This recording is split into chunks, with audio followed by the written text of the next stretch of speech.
Good evening, ladies and gentlemen and ladies. And ladies. I am 2-5. Welcome to the Sunday Smoking Choke. You know what I'm saying? Yeah. Where I got with me my guys. You know what I'm saying? Coming to you live from the hotel, live from CO, the Centennial State. He is El Residente San Jose. And then, of course, coming to you from the mean streets of VA.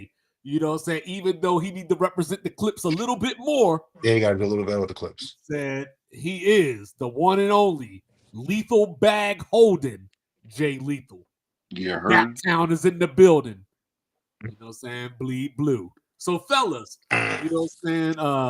Aubrey Graham has been making some crazy comments about how Drake. the London rappers, you know, say that's England, and you know, for all y'all out there, Like Right. he's not Yeah. Canadian, but we're not. But we continue. Like apparently they're the best lyricists in the world. And I was trying to think to myself, do I know any London artists? I mean, do those UK count too for the 21 London rappers? Savage. Oh yeah. I mean, England's a part of the UK, so yeah.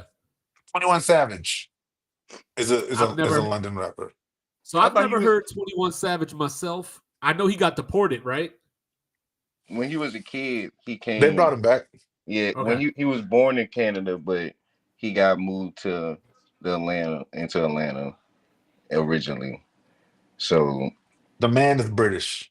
Well, I don't know. There might be something to what Drake is saying. I don't have any, quantifiable answer for it, but I was thinking about it. Like, I've been watching these movies, I'm watching wrestling right now.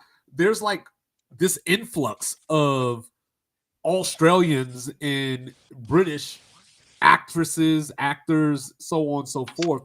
So could there be some validity to what he's saying? No.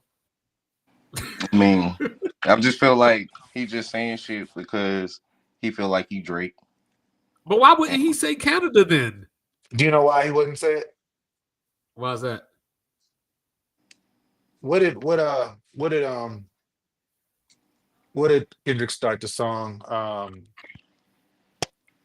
Dang, what's the opening song? To which one? The Family The Matters? The GNX. The GNX? Oh, that's Whacked Out Murals. Whacked Out Murals. The type of shit will making niggas move to Europe. Okay. I didn't put that together. Okay. But now you're in Europe at a festival in Europe telling us how great Europe rappers are. So Okay, does that go back cool. to Not Like Us? It goes You know- back. Everything goes.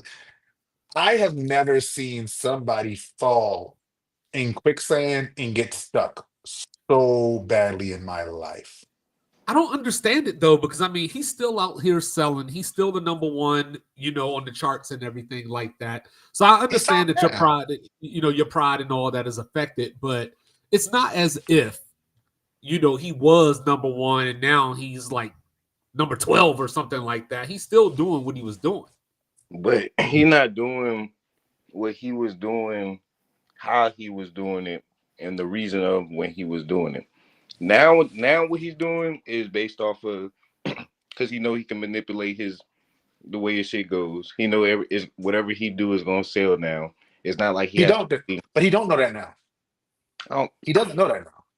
The way he moved during during the beef with Kendrick and all his little antics and shows, he did that shit knowing that the more he debrand himself in a sense, the more people are going to give him the numbers and the views and the attention, and it's still going to keep capitalizing off of that. It was like the same way we look at the Mike Tyson and Jake Paul fight. It's like, yeah, Mike. We all knew Mike was going to lose. But he still got paid for it. But we was tuning in just because of the name Mike Tyson. The only reason I watched it was because I legit thought like, hey, all Mike got to do is hit him once. He just refused to hit him once. Yeah, he just refused to hit him. And stay there. I mean, we'll come back to that because I want to get y'all thoughts on this Floyd Mayweather Roy Jones thing at some point too. But but as far as this Drake thing goes, do we know how much the Party album sold? I mean, remember when it first came out? It was remember the reaction and reviews when it first came out. I'll look it up. When it came out, yeah, because it was number one the first day, and then it dropped. Then it dropped, right? But right, and when things like that happen, that's why I say like with the billboards and the numbers and how things go when things come out, it's like those can always be manipulated throughout a time period based off of your fan base, who you are, how big everything is, how long it's been since you dropped something, and the reason behind you dropping something. Yeah, so the only thing I know about London rappers is I had heard a group called SAS. I heard them back in like 2002 or 3. They were just on a random mixtape that I had with one of my favorite rappers, Graph. They were on a song with Graph, and then that's the only thing. And then later on, probably around 2015, 16 maybe, I heard some UK rappers or somebody kidnapped J.R. Ryder and took his jewelry and all that kind of stuff. That's the only thing I've ever heard about British rappers or English rappers besides 21 Savage. Big Shaq, the one and only. Oh, he's from England? I thought he was from Canada. Man's not hot from he's from London. I thought he was from Canada. That type of I thought he was from Toronto. That type of rap never was gonna make it into the US for fandom side of it anyway, just because that's not something that we're accustomed to listen to, and it doesn't even sound like something that most of us would be like, okay, this is good music. I don't know how great they are as lyricists, but since Rez brought Big Shaq into the conversation, I will throw Big Shaq into the hat of funniest rappers. He's one of my favorite funny rappers.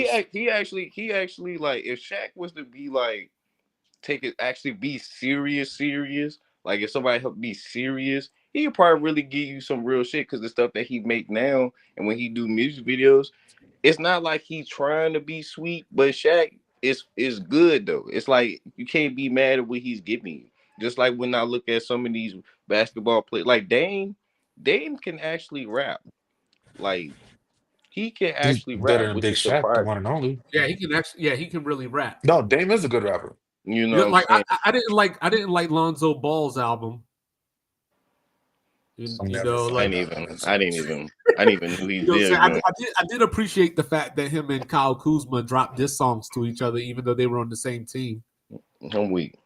You know what I'm saying? But I just don't know, like, a reference point to really, like, I would have to, I guess, look into some English rappers and see what I could find. But what I was wondering, though, back to Not Like Us, I was wondering if this is Drake's next wave. So I'm going to have to listen to some English rap to see if I see some elements in his No, mood. but that's the crazy thing, though. Was it Views? I want to say Views is when we started getting Drake trying to rap like people in England. And that's when Drake's career started to like go on the downturn. It was right there. It was either Views or More Life. It might be More Life. Okay. But it was like he had Skepta on it. He had Central C on it. He had all those like British guys, and they all sound, it's British drill. Yeah. That drill sound is a UK sound. But them dudes ain't saying nothing on those songs. Like, they're saying absolutely nothing. And Drake has doubled down on it now because his popularity in the US is on a downturn. Now, Drake can still sell albums internationally. That's not a problem. The problem comes here. I've been at parties where I'm like, kids, like, hey, I'm putting a song, I'm gonna play some Drake. They're like, nah, I don't play no Drake. Whoa. Don't play no Drake. No, don't play no Drake. He whack. I mean, like, but and these are kids. The other side of that too is streamers. All the streamers are more tied in with Drake. And no, not all of them are not. Not all of them, but most of your big name ones. So I know Academics is basically his news runner. Right, Academics, and guess what? Academics has lost lots of credibility over the course of this stuff because of the Drake stuff. The other one is Aiden Ross. Aiden Ross ain't respected in the black streets. right? For And sure. there's only so long you can play that. Like you can sell records. Like that's the thing. You can sell records doing this. The problem is how much do you really value respect? And Drake I don't values think the yeah, respect. I don't think he really I don't think he cares about the respect No, he side. Like does. He I does. don't think That's why No, this I think bothers he him so absolutely much. does He because absolutely does. if nothing else, if Drake isn't anything else, he's ego. You Right. know, like he has, and I don't mean this because I know Red's going to respond to it. I don't even mean this like this, but Oh, he go ahead, got like sir. a Jay-Z ego. He does. No, he You know does. what I'm saying? So No, he like he does. absolutely cares. You know what I mean? But I No, was he going to say, cares. and I know Lethal's answer, but Rez, are you looking forward to Iceman? No. I'm Drake looking came out. forward to it. I'm not even a Iceman Drake is fan. gonna be No. Iceman is gonna be what Future did with We Don't Trust You and We Still Don't Trust You. Even before the mixtape Pluto. Is gonna be what it's going he gonna that's how Drake is gonna do is doing Iceman. And No. here's Well, the I don't know those albums, so I can't. here's the gem to this. This is why I say Future is still more bigger than Drake in general. GTA 5 has been out since 2013. On the radio, when you play GTA 5, when you drive it in your car and you listen to the radio, Future has 4 songs alone. It's 2025. I've never heard not one Drake song All right, so on this question. game. Do you think that is because people didn't, I guess, get it in real time and it was like something they came to later?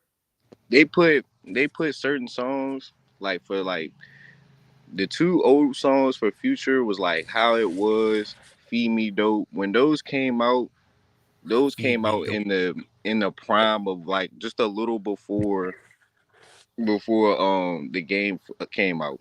Then when he dropped Low Life with the weekend, Uh-huh. that was in later times. They added that onto the game as because it Okay. was a hot song. Then they started adding Codeine Crazy on there off of his off the mixtape he had, off the Monster mixtape. They added that on there after that blew up too. So it was So songs that we heard out here that blew up that they uh-huh. added onto the game. Never have they added the Baby, Megan Thee Stallion eventually. Like they added more recent new joints on there. Hey, how And about Meg and her never new boyfriend? I'm trying to tell you. Clay Thompson? Psh, that's Yeah. ridiculous. Yeah. Clay, Yeah, I don't know what to say about that. that's a I feel like that's a paparazzi move. Well, people said the same thing about Jonathan Majors and Megan Good too. You know what I'm saying? And here they are, husband and wife. I mean, but also at first everybody thought Stephon Diggs and Cardi B had got Can't hear there you.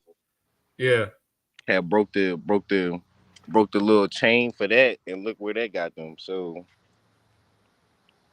Yeah. So I was gonna ask y'all, you know what I'm saying, as Residente get his audio going here. Is there any rapper that you see on the scene? And obviously Kendrick would be the obvious answer, but I'm talking about new, like somebody up and coming or new. Like, is there anybody that you you see can the name, see jumping into see that Drake you see lane? the name, you see the well. Now I wouldn't even say Drake Lane. I just say just like people don't be realizing how good they really are. Lethal Rosama with Big X the Plug. Huh? These guys, the Rosama? six Is Oh, he you talking Rosama. making about things up? yourself? My bad. Yeah, no, I like was like, hold up, who are we talking his about? name Oh, you're talking about yourself. No, his name Rosama. That's why I got Lethal Rosama today because Oh, oh, I'm you shotting them I'm out. shouting Okay. him out. Yeah, because he be these Texas rappers. What he be with Big X the Plug. So you know what I'm saying. I've been far as lyrics and making music, and far as like actually like being creative with their music and how Houston rappers rap and where they get their with their slang, bro. It's sweet. Like he's sweet.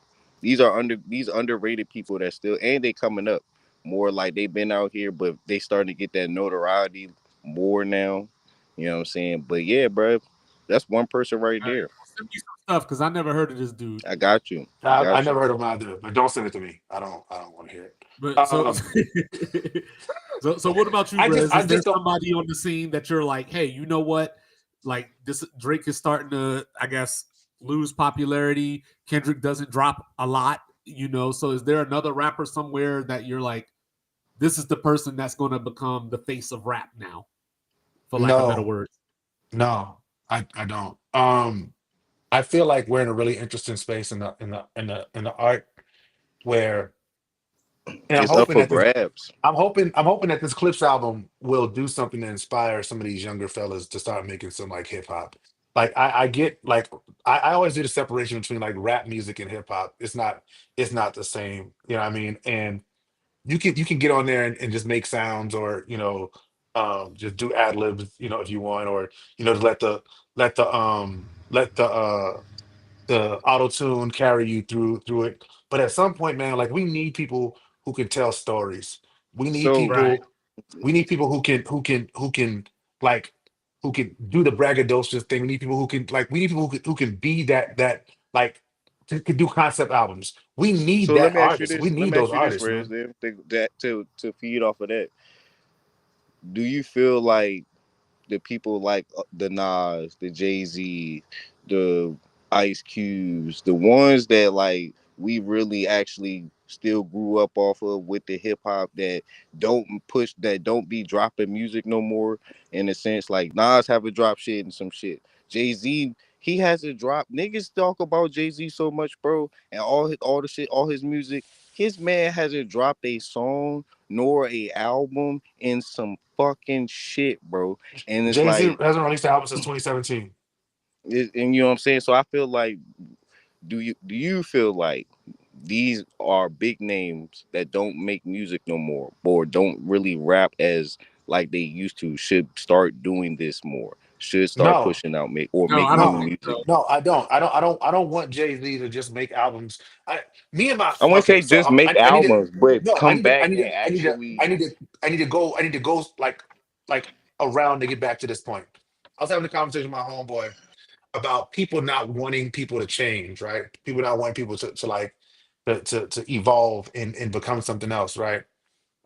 And so you think about people like Jay Z, think people like Andre 3000. Like if they make an album now, it's because they just want to make an album. But it should not be a situation where we're like, oh, you used to make rap music, so make more rap music. No, they've taken it like everybody has their season where it's their time to take it and to drive it as far as they can go. We started out with, Cool Herc, Grandmaster Flash, Furious Five. They handed it to Run DMC, LL Cool J. They handed it to Rakim, uh, Cool G Rap, EPMD, Public Enemy. They handed it to Outkast, Jay Wu-Tang. Z, Wu Tang, and of course I'm missing a whole lot of people. They handed it Right. to Lil Wayne. But They handed it to Drake. everybody been so selfishly They Right. handed it to with it. It's Kendrick. like nobody But wants to share that. Nobody wants to no, share but the real no, no, knowledge no, and no, real no. facts of it. The problem was because there was always competition. Hip hop is built on competition. Competition is not the problem in hip hop. The problem is the people don't love the art anymore. People used to rap because they loved rapping. They loved rap Right. music. Now people rap because they want to get to brand deals. They rap because they're trying to get a Nike deal. They rap because they want to get in with Coach, or they want to have a Chanel. Like they want to get a Birkin. Like they're rapping for the bag now. They're not rapping because they love rapping. That's why I Right. hate this modern version of rap, because I'm not about the rap at all. These girls aren't All right. rapping Hold because on. they want to rap. Let me get Iceman in here real quick. Yo, Oh, that Iceman. must be two. That's Dallas Mike. Yeah. Oh. Yeah, I think it was. But But yeah. No, you're right, because a lot of these dudes, because it's easy now, because a lot of dudes can just upload their own stuff. You know what I mean? But that's why They don't need but that's why anymore. Pusha came back. But that's why we got Pusha dropping something now, where it's like, at least it's not just Kendrick trying to revamp and bring back the true meaning of hip hop and what hip All right, hop. hold on. Yo, Iceman. We got you. My dad connection keeps going on. I might have to go in my in the man cave. Go in the cave, Trying bro. to, Come back. I'm trying to let the little one sleep, man. So I ain't trying to, you know what I'm saying, be too loud. Word. All Oh, right. no. Well, here's a quick question for you. We're talking about. I'm pretty sure you've been watching. We're talking about Yes. the rap game right now. Based off of Drake's comments about how the Yeah, England Drake is rappers are. insane. Is there a rapper that's, I guess, maybe up and coming is the right way to put it, or somebody that isn't really well known that you see that can climb up to become or get into that Drake spot at some point? My nigga Mojo. Okay. You heard? Okay. Shout out to You know what I'm saying? I look at the local niggas like my nigga Rich, my nigga MG, my nigga Cups, my nigga Mr. Bitches. Like, I'm not listening to none of these new motherfuckers other than people that I fuck with. I ain't You heard? want So also like on some real shit. I ain't want to be too cocky, bro. I don't want to be too cocky yet. But that's mad love and respect. I feel the same way though. I would have said Yeah, I don't myself. listen to none of the other niggas because I don't believe that I believe that the music industry is consolidated and it's put in a place where they say, hey, we're gonna find the next person on social media who we can control, who we can make sure that's gonna do exactly what we want them to do and say what we want them to say, and they're gonna follow this tour schedule. They're not looking for any talented people that are just outside of the box. Anybody that they find like as soon as a LaMelo had that hit song, he signed a deal immediately. They're not gonna let anybody that's come. Yeah, Jello. Excuse me. They're not gonna let anybody that's come into the music industry at this point in time and just have their way if they don't have a piece of it. I firmly believe that. But Dallas Mike, think about the history of the music business, right? So in the music business, for those who don't know, they used to have media people called A&Rs. And an A&R's job was to perfect you as an artist so that you can be around for a long period of time. Because record labels did the math and they said, if we can keep these artists around for a long time, we can make a lot of money off these artists over the period of time when they become legacy acts, and this music we can eat out forever. Well, record executives more recently have done a different level of calculus based on social media. And what they realize is legacy acts cost a lot of money. Having somebody around for a long period of time costs you a lot of money because now they're in the business. They get to know the business. So now they're starting to question contracts. Now they're starting to say, oh, my budget is da da da da da. So I need this for my budget, da da da da da. So now instead of having them around for a long time to be long term legacy acts, you're getting these people that's going to pop up, make one or two songs, and then disappear. And Literally. the A&R has been killed. If you ever watched the movie The Temptations, if you ever watched the movie The Temptations, they literally used to have The Temptations. The Temptations were on Motown, I want to say 5 or 6 years before they had one song that got put out. Yep. Like they would not let them put out music until it was quality. That's why I always look at. That's why how I'm glad how we got our shit set up, whereas everything is independent. And you know what I'm saying is. I think that's terrible. You I think that's terrible, Lethal. Because I don't want to feel like I need the music industry to get to where I need to be with my music. But you do need the music industry to get to where you need to be. And right, but not to sign no record deal, but to do business. No, you can sign it. Do partnerships. You can sign a distribution deal, but you'd have to have so much leverage to get a distribution deal with the label. My issue would be this, Lethal. Like if it let's say because this is the problem that comes with independent, the quote unquote independent thing. Usually independent means I don't want people to tell me that my music sucks. No, and what happens is I'm not talking about you. I'm not talking about you. I'm talking about overall. I'm not talking about you because I don't know a whole lot of your music, so I can't speak to your music. But I'm talking about the fact that we got people that's coming out and they just drop in music every day, and there is no quality control. Do you remember what the Migos record label was called? Quality Control Records. He and Coach K, their whole job was to make sure that nothing came out of that camp that wasn't fire. Yep. And then they made them niggas sell that shit. Just like they making everybody sell their catalog. And what happened as soon as they sold it, Mike? What happened to the music? It went off. It went terrible. It was garbage. Bad because they got super bad. Like I think they sold to Scooter Braun, if I'm not mistaken, for 30 M's. And like you look at like artists like Angie Stone that's trying to get her money, before she was mysteriously passed away. And then you got hopefully he's protected. What's the brother from Parliament? George Clinton suing him now because they owe him mad bread from sampling all type of shit. The dude George from screwed the whole squad before he did that. What's the other brother from you can get with this or you can get with that? They're a group too. Yeah, Black Sheep. they're suing them niggas too, Universal, to try to get their money, because again, they be using their shit in commercials, movies, all type of shit, and they're not getting no money, they're not getting no publishing, they're not getting no bread off this shit. And that's why Well, that was one thing that I think I was reading. They were saying that Michael Jackson used to buy people's stuff. Yeah, Yes, he did. Because Mike at a discount or Michael something along Jackson those lines. He definitely did.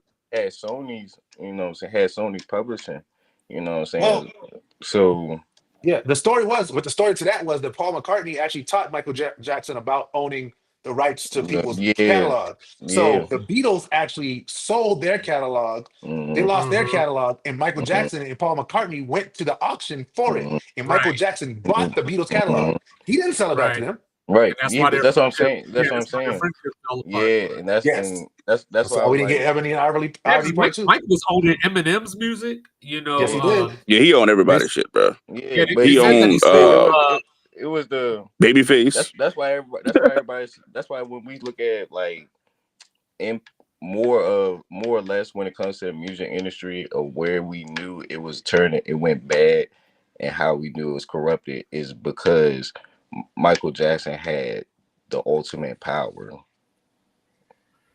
But I don't think that was bad. I think what was bad was that Michael Jackson had to do that. That was the bad part.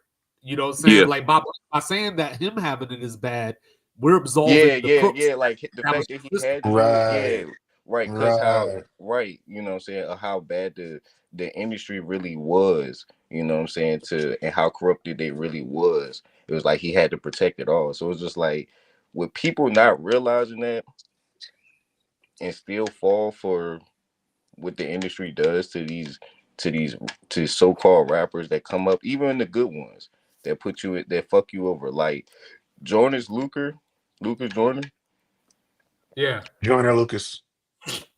Literally tried to fuck him over. You know what I'm saying? So it's like what's that rooted in, Lethal? Because I want to see like how far, because what happens is this, right? Let's say you are a rapper, you've been working on your music, you know, Lethal Mojo, you know, kicks off. I would never want to sign a deal. Hold up. Nobody. Hold up. So somebody hears your song, they're like, yo, this song is fire, dog. This song is fire, Lethal, dog. Hey, Mojo, we want to bring you in. We want to do some real work with you, dog. Def Jam brings you in. It'd probably be Def Jam. It'd be something like more local or whatever. But let's just say let's use Def Jam for this. Def Jam's will come to you and say, hey man, I'm gonna give you more money than you've ever seen in your life. I'm gonna offer you $800,000 right now for the rights to your music. No, bro. Okay. I'm not a fool. 98% of the time, people will be like, "Oh, all right." Yeah, they do that right, and that's the problem. That's what happened with that's what happened with the Locks. You know what I'm saying? And like they had Jada on Hot 97 threatening to throw a fridge on Puff. But that's the problem though, bro. These people that do that, that's because they stupid and they well, think no, money it's first. not because they're stupid. It's not. It's because they're in financial situations where they need the money. I'm saying because they thinking like that's all they hear. You know what I'm saying? When you hear that, but for me, hold up, but wait, you gotta think about it. Like, so I brought up the Locks, right? They were 17 when Diddy went to them, right? Or right. No, whatever right. bad boy I got representation. time. You're not gonna turn that down. I had got time to get seasoned to understand how it should be moving out here. I listen to, you know what I'm saying. So it's like I got the knowledge of going into the shit, knowing that anybody that comes to me with some type of offer like that, bro, I'm not dumb enough to take that shit. No, that's because you're older. We're like think about 17-year-olds that are broke, just got done with their prom or whatever. They ain't going to college or whatever the case may be. I feel that. Yeah, I get it. It's predatory. And they in the projects. They're not in the house. They're in the projects. Hey, okay, cool. So this is on the front end. Let's do back end. Lil Wayne sold his masters, including Drake, Nicki Minaj, and Tigers for $100 million. Yeah. Do you think that Drake can make that? Do you think that Wayne could get more than $100 million for that catalog? I think he could get close to $1 million with that catalog. He can definitely get more than that with that whole catalog. But he wasn't the only one. Nelly? No, he wasn't. But I'm using that as an example. Lil Okay. Wayne is one of the most long tenured artists in like that we know of. Right. He Every is. album every album is more than 100 sales, right? So it's like He's made a lot of money. And then that's early Drake, that's early Nicki and Tyga. I don't know why people want to buy Tyga's catalog. Man, But Tiger shit is fire, dog. Yeah, but Tiger's it's got a not lot it's of not hits. His catalog is underrated, brother. I'm just like, No, I got a I'm couple. not I got saying a that he's couple a of good his rapper, mixtapes. I but got a from a I'm couple West not of his Coast including mixtapes. music I listener. love y'all. I love it, but I'm not including him in the conversation with Nicki, Drake, I'm telling you, that and Rack City, Wayne. bro, had did crazy numbers. I'm just saying.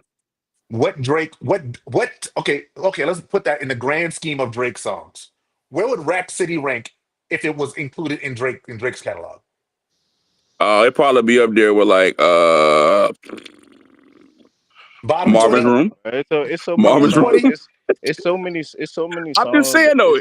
It's just so many I just songs for Drake in general, bro. Like you got like people gotta remember like Drake was an all-time feature nigga just as much as like T-Pain had a run where T-Pain was the feature T-Pain sold his god. catalog. You know what I'm saying? he So did, it's like when we but look but at that go ahead, go ahead.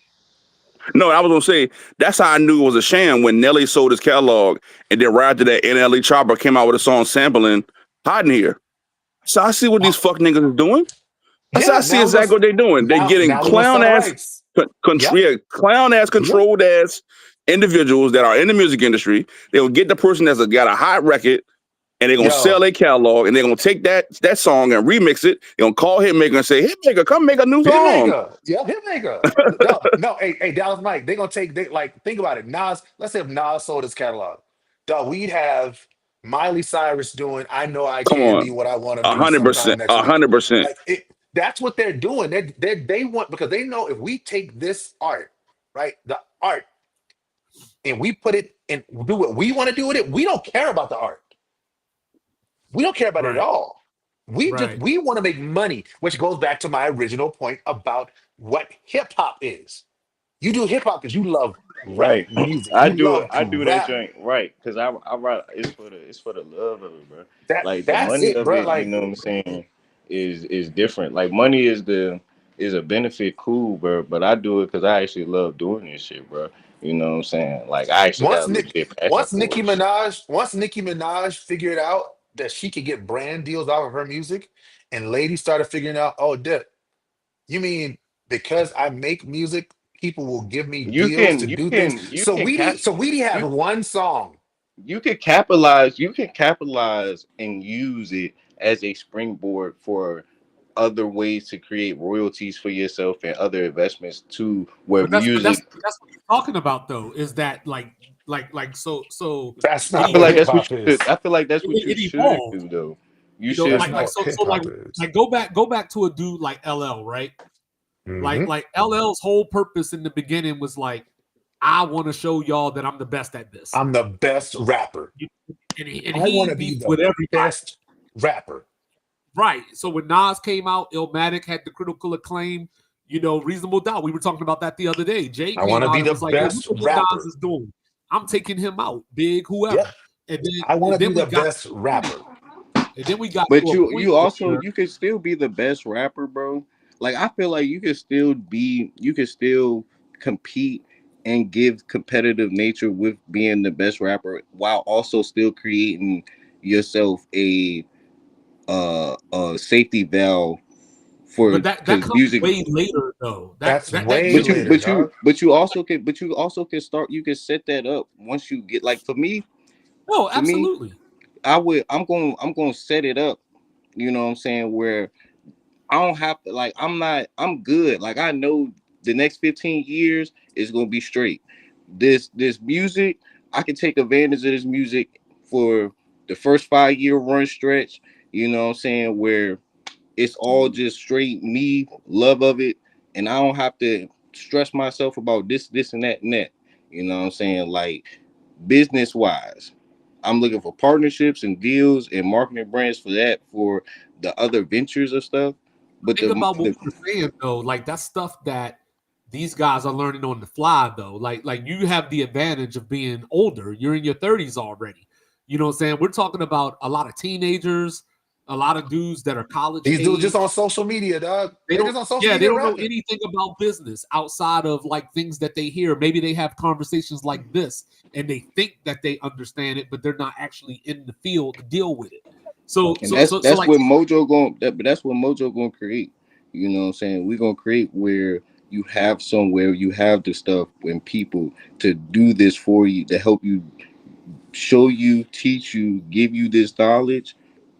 So for the people who actually love to rap and have a real passion for it, they don't get corrupted by the actual but industry. see, I'm with all that. I love all of that, but we talking about people that's trying to make money too. You know what I'm saying? So like, True shit. True shit. I you feel know, that though.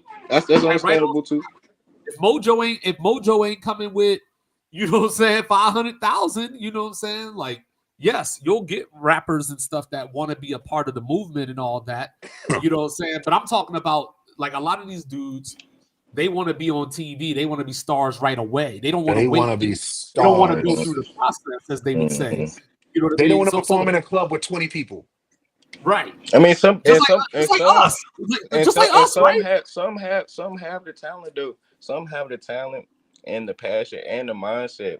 Even with the how young they are, some have it where they can it can happen for them overnight, and it can happen for them fast. You know what I'm saying? Anything With you get like fast goes away fast. true. I'm not saying anything. No, You know what I'm like saying? so How like you one of the my way you favorite get it rappers is right the way now. you can lose it. You know what I'm saying? It's true So one shit. of my favorite rappers right now that's currently rapping is Benny the Butcher. Mm. You know, Benny's like Benny Benny is nice. ain't gonna cold. never be Benny able to say is some stuff. cold. But Benny that's is what I'm saying. cold. But he ain't gonna he ain't gonna never be. But Benny's been You know around what I'm like saying? 10 years. That's what I'm saying. That's what I'm saying. Ship has sailed. You know Right. what I'm saying? Like he's in his lane right now, which is great for me as a fan.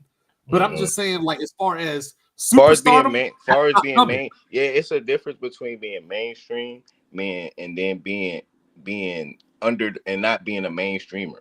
You know what I'm saying? Well, I wouldn't call them underground because not everybody. I feel like underground is a different No, level. people know Benny. Benny has a name. You know what I'm saying? Right. But he's not mainstream, but he can be somebody if he wanted to make some type of song or makes any type of or create any type of album to be a mainstream album, he could do that. But he chooses not to do that because he knows there's no point of being mainstream. You know what I'm saying? Like you can still Well, have a but no, he wants it. Like the thing, so Benny used to come on the Joe Budden podcast like quite often when Rory and Maul was still there. And I heard him on a different interview where he was saying like I had a Drake song. He was like, I had a Drake feature, mm, but something happened and I wasn't able to use it anymore. He's like, but I had a Drake. Like he wants to have that. Those guys want to have that like 'cause that's more that creates more opportunity to make more money. But the Griselda dudes, they are rappers, dog. Those dudes want to rap. yeah, Yeah, but they and I don't think They have want to to be take right, your and Shanky, head off. man. the fact that who like our Drakes, they know that Freddie they Gibbs want wants to to be rap. they want to yeah Yeah, that's Drake another dude I Drake was gonna bring up too. Hey, yo, yeah who Iceman. What up?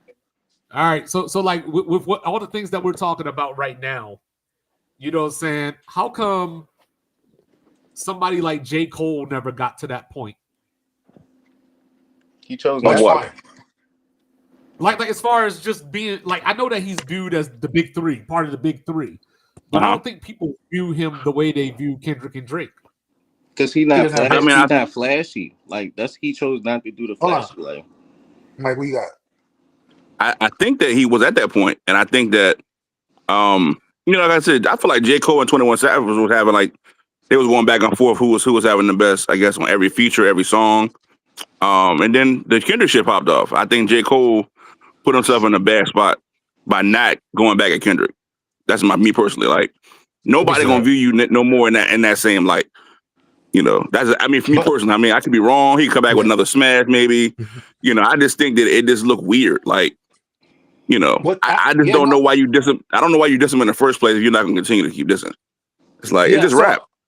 So to that, Mike, I think the reason that J. Cole isn't viewed that way is Drake and Kendrick both have lots of hits. Like just straight up hits. Cole has really great music, but he doesn't necessarily have the hits to stand next to them.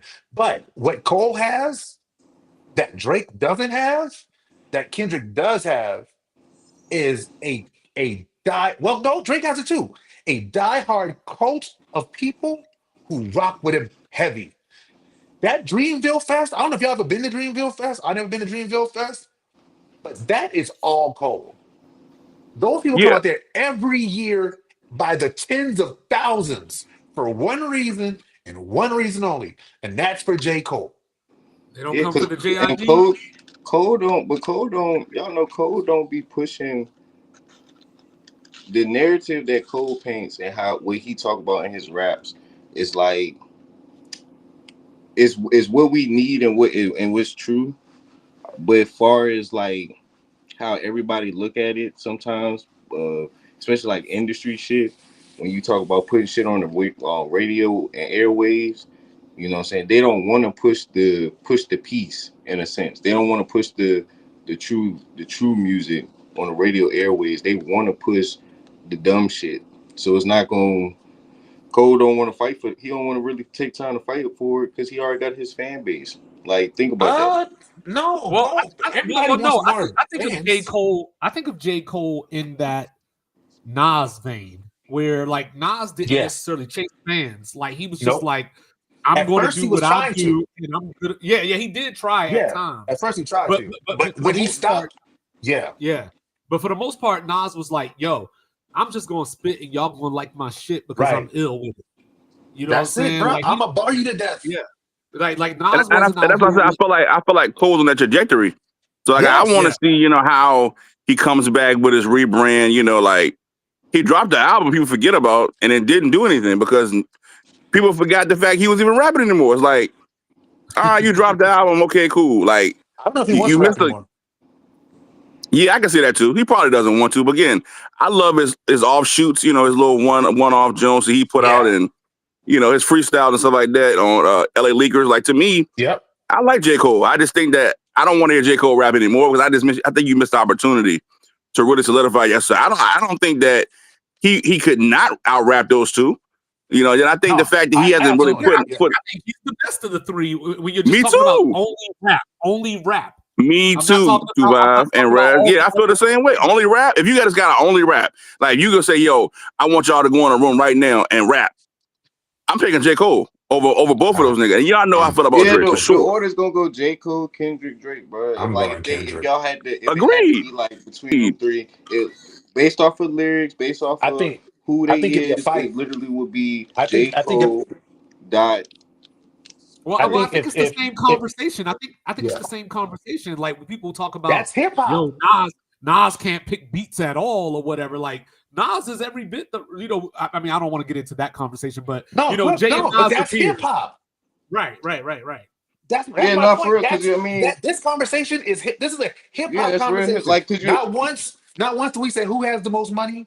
Not once do right, we yeah, say just who like got the best who got cars the or who got bars, the best who got the bars, brand bro. deals. Who No, got who the got the bars? bars, bro? Yeah. You know what I'm That's saying? hip Like, but hop. like the hip hop battle should be like the conversation we should be having should be stuff like J. Cole versus Nas, Kendrick versus Nas, and Jay-Z versus J. Cole. Like, who between these are the ghosts with the bars? Who we want to see shit like that because that's really competition.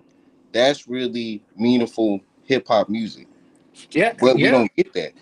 No, I mean, But even that's going back to the Kendrick Drake thing, like that's why I liked it. We weren't talking about bars, dog.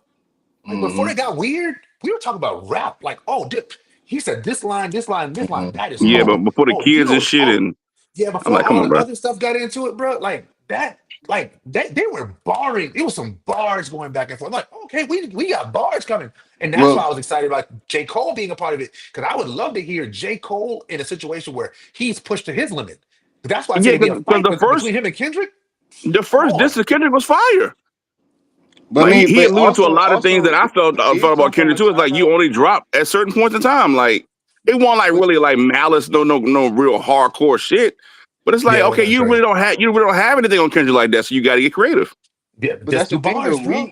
we come from an era of music where diss tracks and beef songs and those were like the fuel. Like that's what started niggas to get you to want to rap and bring out your bars and see who is better.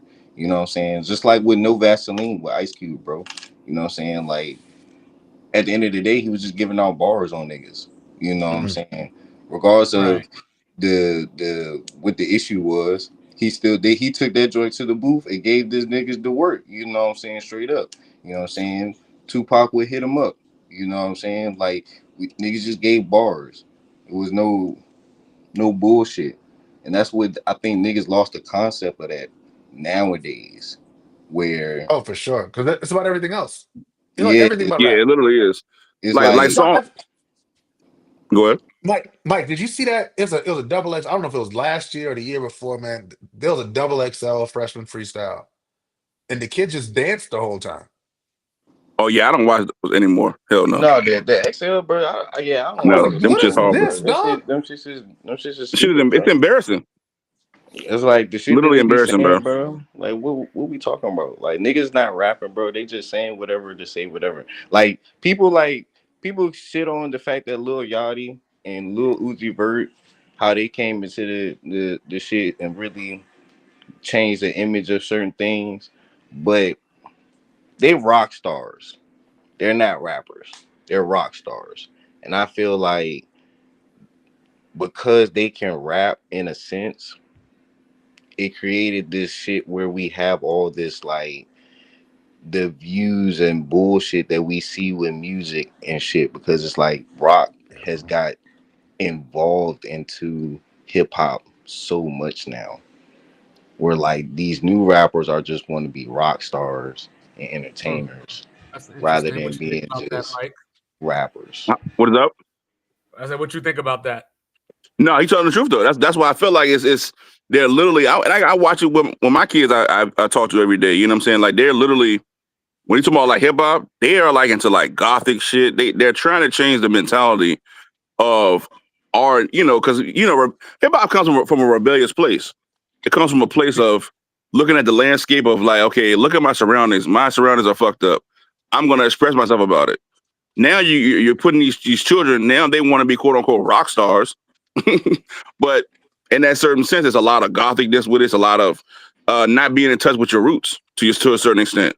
So that's why I look at it, not being really in touch with blackness at a certain point.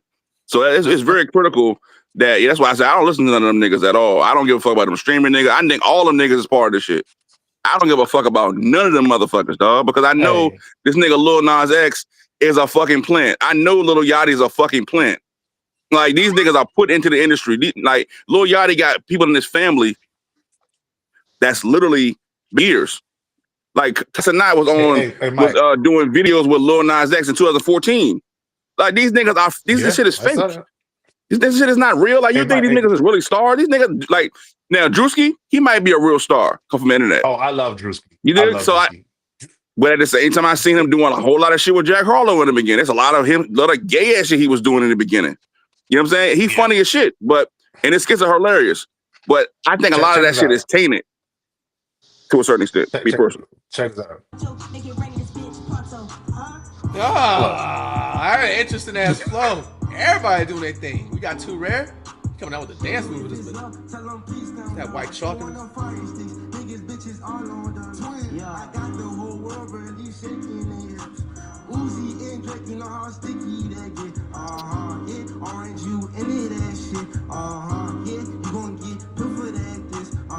This is the disgrace to everything I love. These niggas trash, bro. All that shit probably rented. Or the label done bought that shit. He gonna have to pay that shit back. All that money is a loan. These niggas be crazy taking that shit. What is that guy talking about, yo? Nigga, I have no clue. Zero. Yo, All right, so I don't pay that shit no fucking mind. The Lizzos of the world, I don't pay none of them motherfuckers no mind. I literally, as soon as I see that shit, I just turn that shit off. Or I just but go past that shit. at least Lizzo played a flute. All right, so Yeah, last and I think question. Lizzo's talented though. I think the fact Lizzo's that very she's super talented. talented makes me so mad. Andre Like, 3 Stacks Yeah. it's like get had out a of whole that flu system, album. Like, please. what we talking about, bro? So last question before we move on. So this whole conversation This reminds is me really good. I of like this. when I was in Wyoming, and But you know Kanye? No, I'm playing. yeah, I was in Cheyenne, right? You know what I'm saying? Not Cheyenne Riot, but Horseback you know what I'm rider. saying? He was horseback rider. And you know, every year they have this thing called Frontier Days. You know, it's like the rodeo, and then they have artists like Nelly was out there, Post Malone before he went back to country was out there, all that stuff. So a couple of dudes, you know, saying they would just walk around, you know, like Kane Brown or somebody would be out there, and they'd be like, "This ain't real country music. This ain't no country music." You know, just upset. So from that standpoint, where's the line between this ain't hip hop and hip hop is evolving? I mean, we know what real hip hop is, and you know that at some point you can't destroy hip hop. Like you can make tweaks to revamp certain things. You can do things. You could take from hip hop and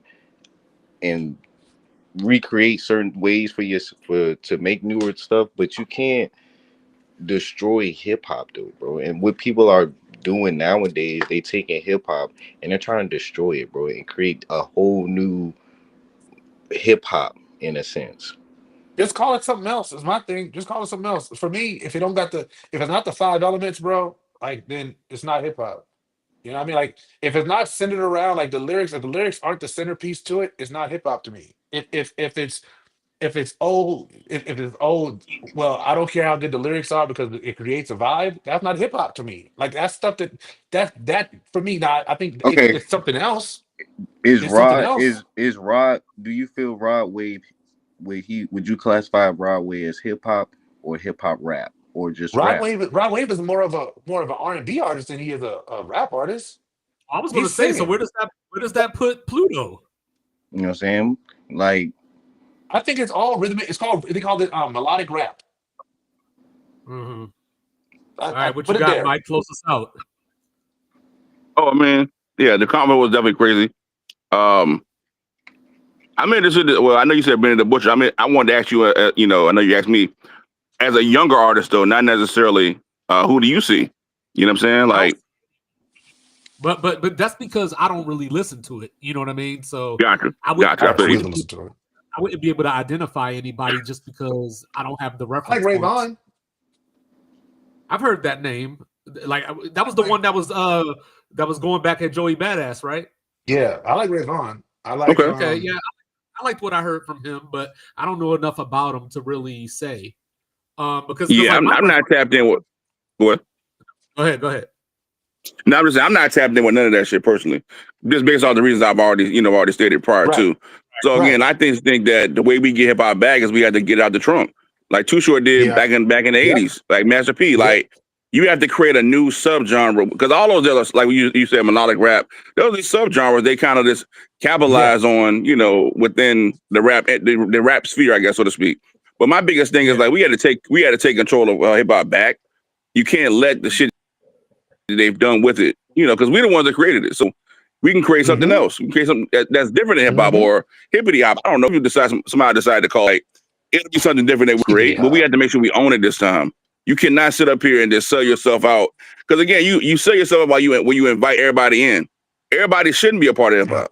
I don't believe that. I don't believe that people should come in and be like, how does a nigga like Leroy Cohen, Run DMC's road manager, become the president of Def Jam? How does that happen? How do they make Russell Simmons sell? How do they make Russell Simmons sell his piece of Def Jam? How? I invented this shit, nigga. How the fuck am I? You gonna tell me I gotta sell my shit?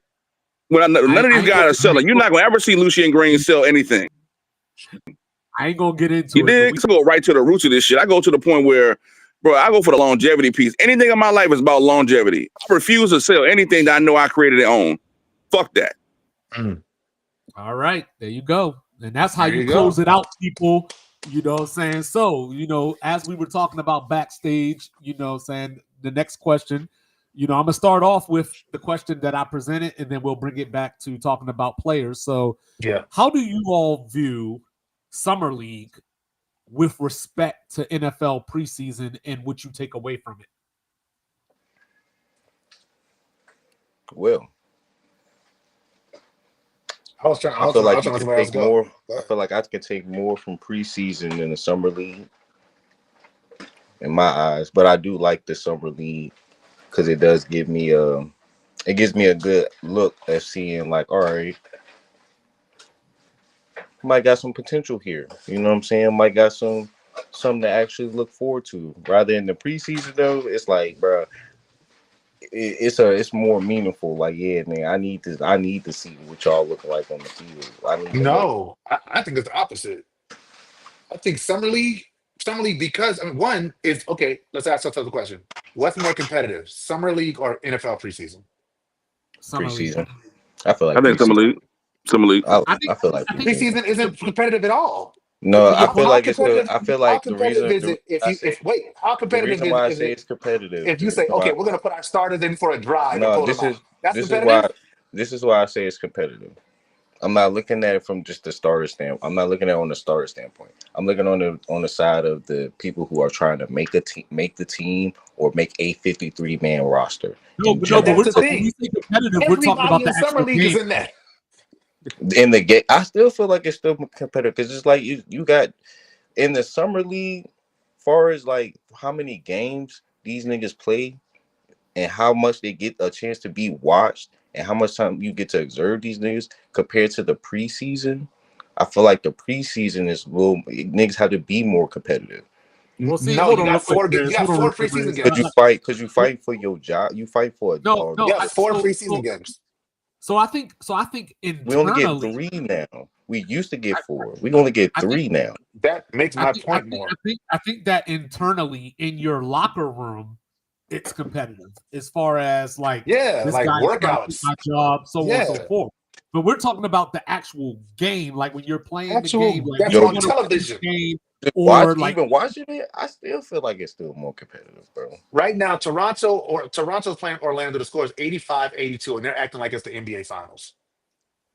that's Just what as we're much as talking if about. we was just as much as if you was watching a preseason game and it was fucking 13-10.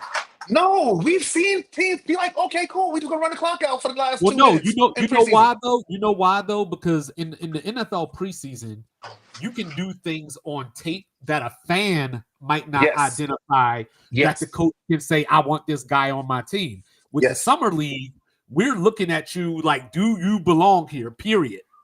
I Big mean, but at the facts. same time, Do you belong here, nigga? Yes. but at the Can you same time, play? like y'all Can saying, you like really shoot? but that's what I'm saying. In the summer league, it's like when you look at basketball, when we talking basketball, and you talking about being competitive with it too, but comparing the two. I mean, the summer league, bro. How much can you We're sit here I and think we're say talking about Cooper the Flag game, is and not you're is talking about ready the or player. not ready? But that's what I'm saying. 84-86. A minute left. Him These guys are But playing like we're they're in the talking look NBA at about the Finals. look game at on the field and on the court. okay, all right. So look at this one. With Flag on his first game when he went 5 of 20, 21, and he put Yeah. up 10. Then his next game when he do his 31, he go 10 of 20 with his 31. He played extremely hard in both games.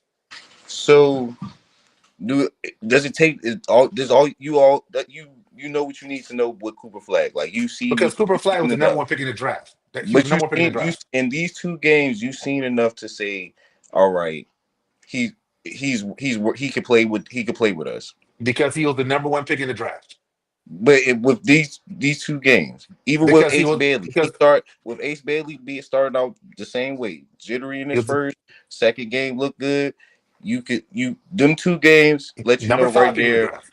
Even no matter where you drafted at, No, if you're you drafted, if you no, that's the point. That's the point you're missing. If you're drafted in the second round, you don't have that assurance. They don't pull you and say, "Oh, we saw everything we need to see, and you can sit down now." No, you're playing every single summer league game. it's the same for a first round pick too, though. All right. So what you think, Mike? Well, I think that I enjoy both because I'm invested into the team, so I want to see Uh-oh. if this guy that can make make the 10-man roster or make the 12-man roster, can he make the 50, 53? Like I like both, but I think NBA definitely is more competitive. I probably watch more summer league because I just want to see. Like I really have guys I think that really can play on our team. That's gonna probably really contribute. Cowboys, not as much. I think a lot of time I want to see the first round pick. Does he have something that he can give off the from a rotation perspective? But other than that, you're not really gonna see a whole bunch of starters. They're gonna play like the Reds. They're gonna play one drive, and then that's it. That's like what I'm saying. We love ball though, so we gonna watch the backup quarterback, the third string quarterback, agents. And watch all those guys play. But I think that's the other point, Lethal, because Mike was pointing out how there's less roster spots in the NBA too. There's far less roster spots. Yeah, true. So you're talking about positionally. We're talking about just being on the team. Period. But they're literally playing for their careers. Right. It's a dude. Look, it's a dude on summer league on our summer league Bulls team named Gil. I forgot his first name. He literally played for us last year. He was in the G League. He's playing right now for the G League to be on our team, permanent team. That shit matters. But just like y'all, just like Dalton Connect, he was just playing in the regular, like he was actually playing last year, and now he back playing in the summer league. Like he still got to fight to play for his job, like he wanted the rookies and stuff. No, he didn't have any. He's not even losing his job, but that tells you something. No, but that tells you something. The fact that if a second-year player is playing in summer league, that says something. That says we were not happy with what you did last year. Your performance was not playing as bad as he was playing in summer league this year as a second-year player. But then Dalton Connect was picked in the first 10 picks, right? But then that's why I say 17 or so. But that's why I go back. But that's why I go with the draft picks on the NFL side when we talking preseason, because I want to see, other than just seeing my first round pick, I want to see the second, third, fourth. That doesn't mean it's competitive though. That means you're a super fan. I feel listen, Lethal. When we have these conversations, bro, when you have to fight for your job, bro, and you have to go out there and play football compared to basketball. Lethal, hold on, Lethal. Wait. When we're having these conversations, I need you to do one thing for me. Remove yourself from the conversation and think about the sport as a whole. Because you wanting to see the 7th round pick draft pick play is not the majority of people in America. It's not at all. And that's why niggas. That's why. That's why we have the issues that we have when it comes to people not knowing what the fuck they be talking about, because they don't understand. They have to see this shit, bro. You have to be wanting to watch this shit, bro. But Lethal, you don't. You do for your team. You don't watch my 7th round picks play. No, I go after watching. Lethal, we have literally ended regular season NFL football games, and I've asked you how many Niners games have you watched, and you said none. So if you're not watching regular season Niners, wait. If you no, because I know for a fact, just based on the things that you say, that you haven't been watching the games, but that's cool. Man, if you're not watching regular season games for teams that are not your team or not the major market teams, then that means you're not watching every single team's 7th round picks play in the preseason. And that's not even the conversation we're having. The conversation we're having was which is more competitive. Which means, what does competitive mean? We are competing to win this game against one another until the end. And that is not happening in preseason. Niggas just fight for their jobs, bro. I feel like it's more competitive. All right, so looking at Summer League as it's been, who has been standing out to you all, like good or bad? Who's been standing out? Fears. Bronny. Fears. Who? Oh, Jeremiah Fears? Yeah, Zero Fears. Okay, yeah, he surprised me a lot. He's looked a lot better than I anticipated. Like, they can't stop him from getting to the basket. I think Bronny has really solidified his defensive presence, and I love that for him. I love that. It seems like he spent his whole offseason I will be the best defender I can possibly be. 2-5, you already know my guy, Carter Bryant. Carter Bryant, who we should have drafted. I said it 95 times. We should have drafted Carter Bryant. You have said that. Did you like? Did y'all like Harper? Or y'all came from Arizona. People in Arizona. Who, Dylan Harper? He gonna be balling with the Spurs next year. He gonna make it tough on if Vassell's still there. If I know Castle is gonna be there for sure, but he gonna make it tough on that second unit. I promise you that. Yeah. So I don't know who somebody might get traded. Like real talk. Who do y'all see winning the Rookie of the Year out of the top 10 picks? Ace Bailey.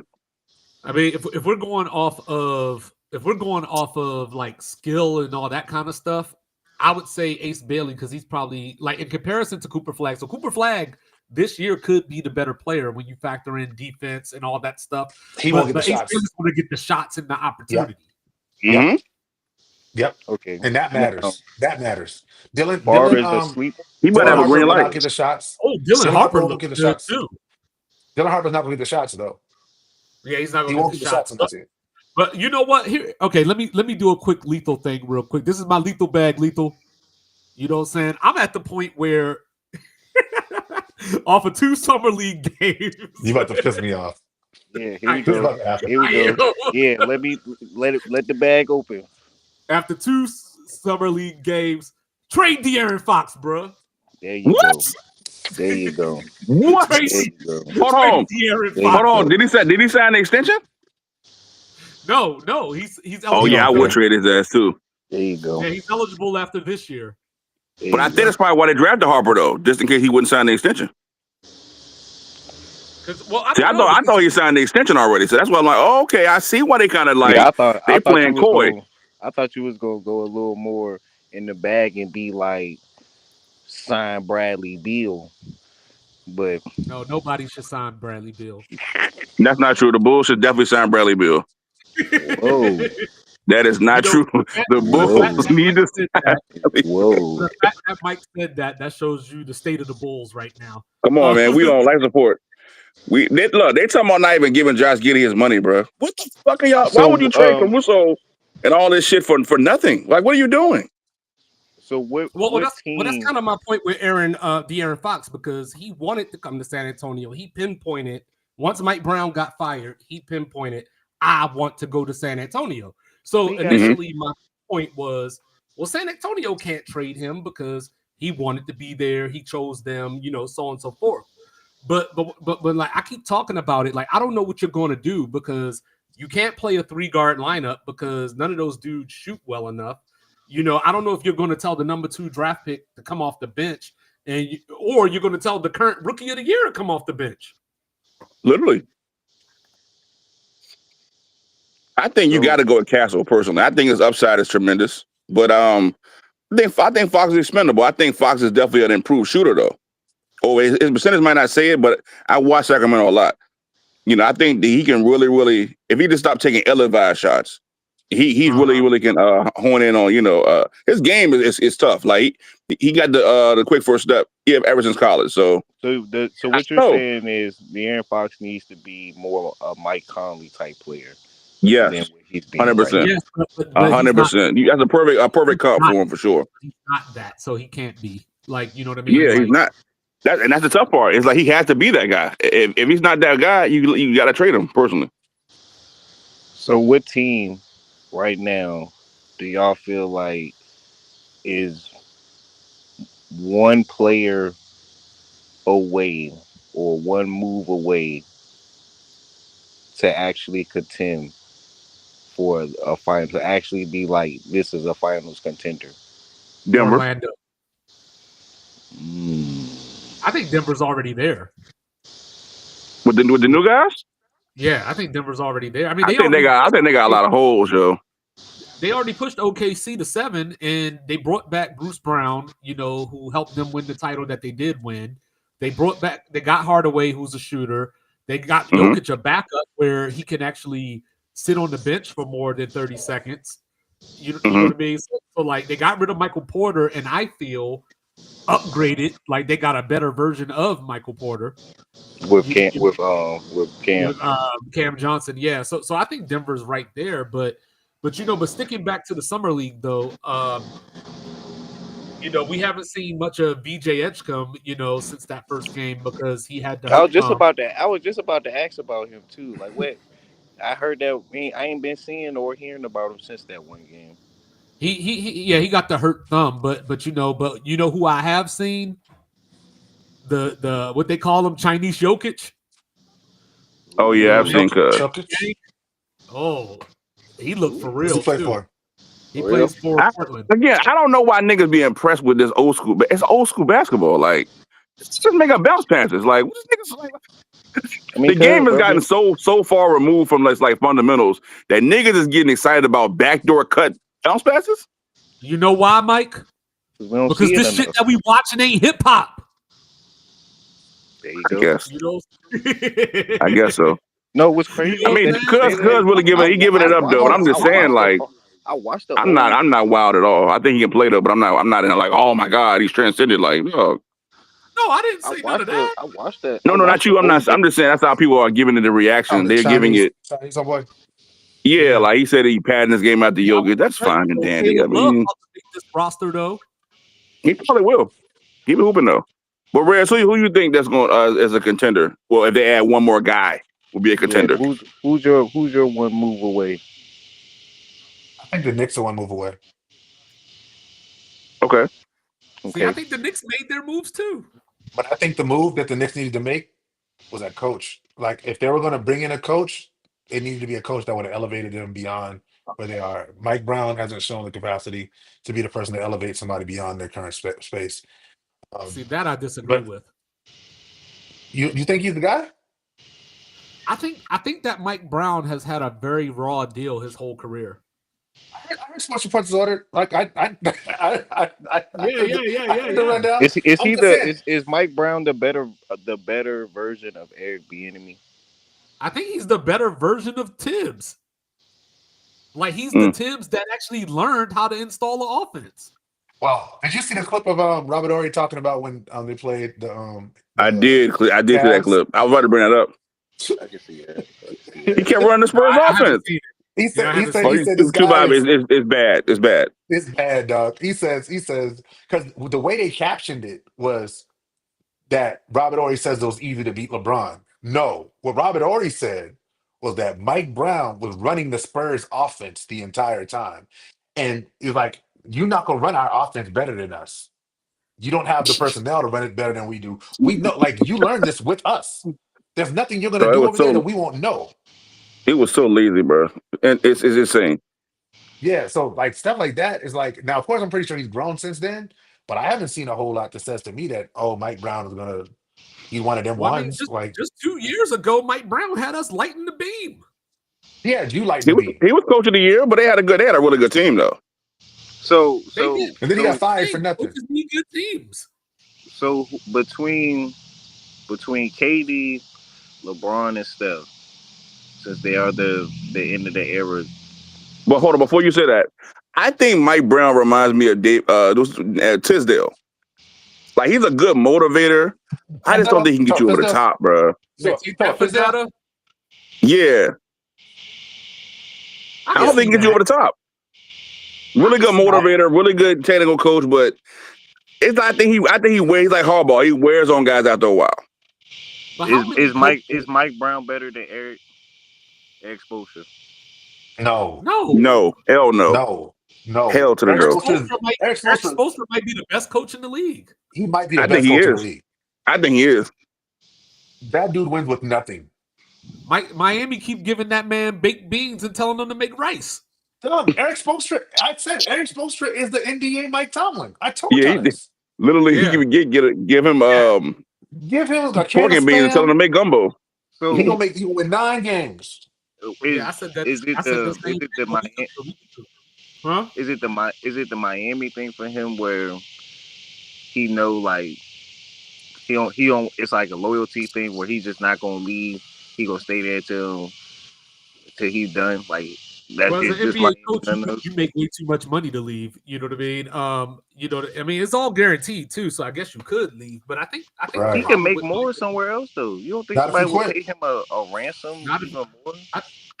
I think the problem in Miami is upstairs. You know what I'm saying? Like it's time for Pat to go get put out to pasture. You know, because they were talking about like how that one trade deadline, there were teams trying to call and couldn't even get a hold of him. Like, you know, my man probably had milk and cookies and laid down. Who's You know what I pulling? mean? Who's pulling the trigger? Who's pulling the triggers on draft day for Miami? Is it Pat or is it Eric? It's definitely Pat. I would have to think it's Pat because he keeps drafting a lot of these. European What's the mother. word? He keeps drafting these hard workers. You know what I mean? Like Pat Riley isn't like, yo, let me go get Ace Bay. I mean, obviously they weren't in position, but I'm just making a point. Like he's not like, yo, let's go get Ace Bailey. He's like, yo, let's go get. I'm trying to think of somebody right now. Oh, Jeremiah Fears. Let's go get Jeremiah Fears, who might be good in 5 years, but he's going to do it our way. Our Yeah. way. The Heat That shit is over way. with. That shit is over And with. that's why the Tomlin comparison is there, because when we look at Mike Tomlin, you know, the Steelers have He's a done culture guy. He's just a coach. He's just a coach. He's just a coach. He's not the. That's how Pat is with Eric. He's like, you just coach whoever I put out there for you. Like, Yes. basically. Who's the Yes. who's the last big free agent that decided to go to Miami? I mean, I don't know. I can't say. Nobody, my nigga. No one. But Nobody. Think about this. LeBron James. And That I'm was not the even last trying one. I'm not trying to say that they made the wrong decision Ray because Allen it's still early. But Cam Whitmore was on the board when Miami took Jaime Jaquez. Wow. You know what I mean? So like Whom they love so much. Yeah. And I Did mean, Yeah, y'all- Hockey did has his ass, Miami- yo. Did Miami have? They said we wouldn't trade. Did y'all have Dog. any capital to make any type of trade? Yes, we did, but we don't want to trade. Dog, we could have got KD. They didn't want to trade Hopkins. Yeah, literally. It's embarrassing. Like Terry Rozier's ass. But like, did y'all have y'all had ammunition to move up to get Ace Bailey or No. Like, they had- not the they draft. had No, that not type that. of- No. okay. But we could have had No, KD. 'cause I don't think anybody that had a chance to Ace Bailey was going to give up their pick. We could have had Dame You know, Yeah, Lillard. hell no. They could have had. I think Dame Lillard. probably will come to y'all. I think when he got bought out. I think y'all got to start Right, Ware right. too and feature. Well, he gonna have the injury, but He got to change. You got to start wearing better clothes and like you got to. should the Greek go to Miami? This game. I would trade Bam if I was y'all personally. Would it be better if like look at it like the Diesel going to Miami during that time? Could Greek really go to Miami and Bam is great. Bam is great value. Greek freak. If I was Giannis and I had the opportunity to go to Miami to it's gotta win? be Pat Riley's gone. Only if Yeah, I'm Pat not going. Like, you don't think And I'm not gonna be there with Tyler Hero taking up a bunch of shots. Hell no, Nope. my nigga. No. Get that No. man out of here. Like, No. as good as Eric, as good as a coach Eric is, and as good as a player Giannis is, just them two alone, you don't think they could squeeze their way into winning something, even with Pat being still. Any team that Giannis goes to is going to have a punching chance. You know what I'm saying? Fact. Like any team. You know what I mean? Even Milwaukee right now, even though I'm very down on I Milwaukee. said this. I told you. Yeah, just for the fact that he's there. Like, you got to say, like, they could make the Eastern Conference Finals just off the strength of him. The problem is Doc Rivers is their head coach. Yeah, Doc is ass. You know what I mean? So also, while looking at Summer League, I was sitting around. I believe his name. I think you pronounce it Jean Barrier, the center that the T-Wolves took. Oh yeah, he a beast too. Yeah, I've been liking him a lot. Oh, actually, Mike, what do you think of Asenge?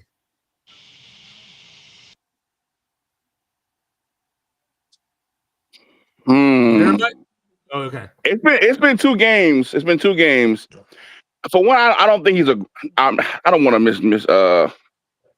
Damn, I don't want to because I feel like I haven't seen enough yet. But for what I have seen defensively, I'm sorry, Trish Stratus. defensively, he definitely is a monster though, for sure. Like moving his feet, like his wingspan is crazy. I didn't know his wingspan was like that.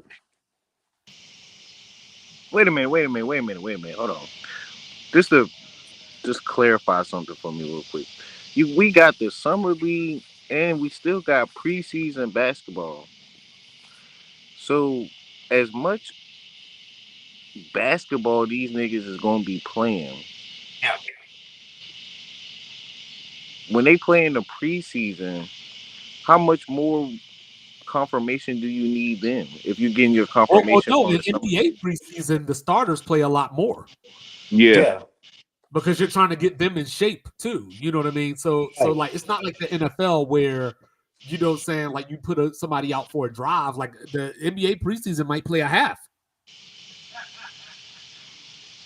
And like NBA preseason isn't really to figure out who's gonna make the team for the most part. Like summer league, you got a summer league team with like 15 players on it, and only 2 or 3 of them gonna make it to to preseason. To the roster, yeah, Right. It facts. might not even So when be you with the talk team about that playing for they your played Summer League career, for. Doug, shoot, 80% of the guys in summer league will not see the NBA ever.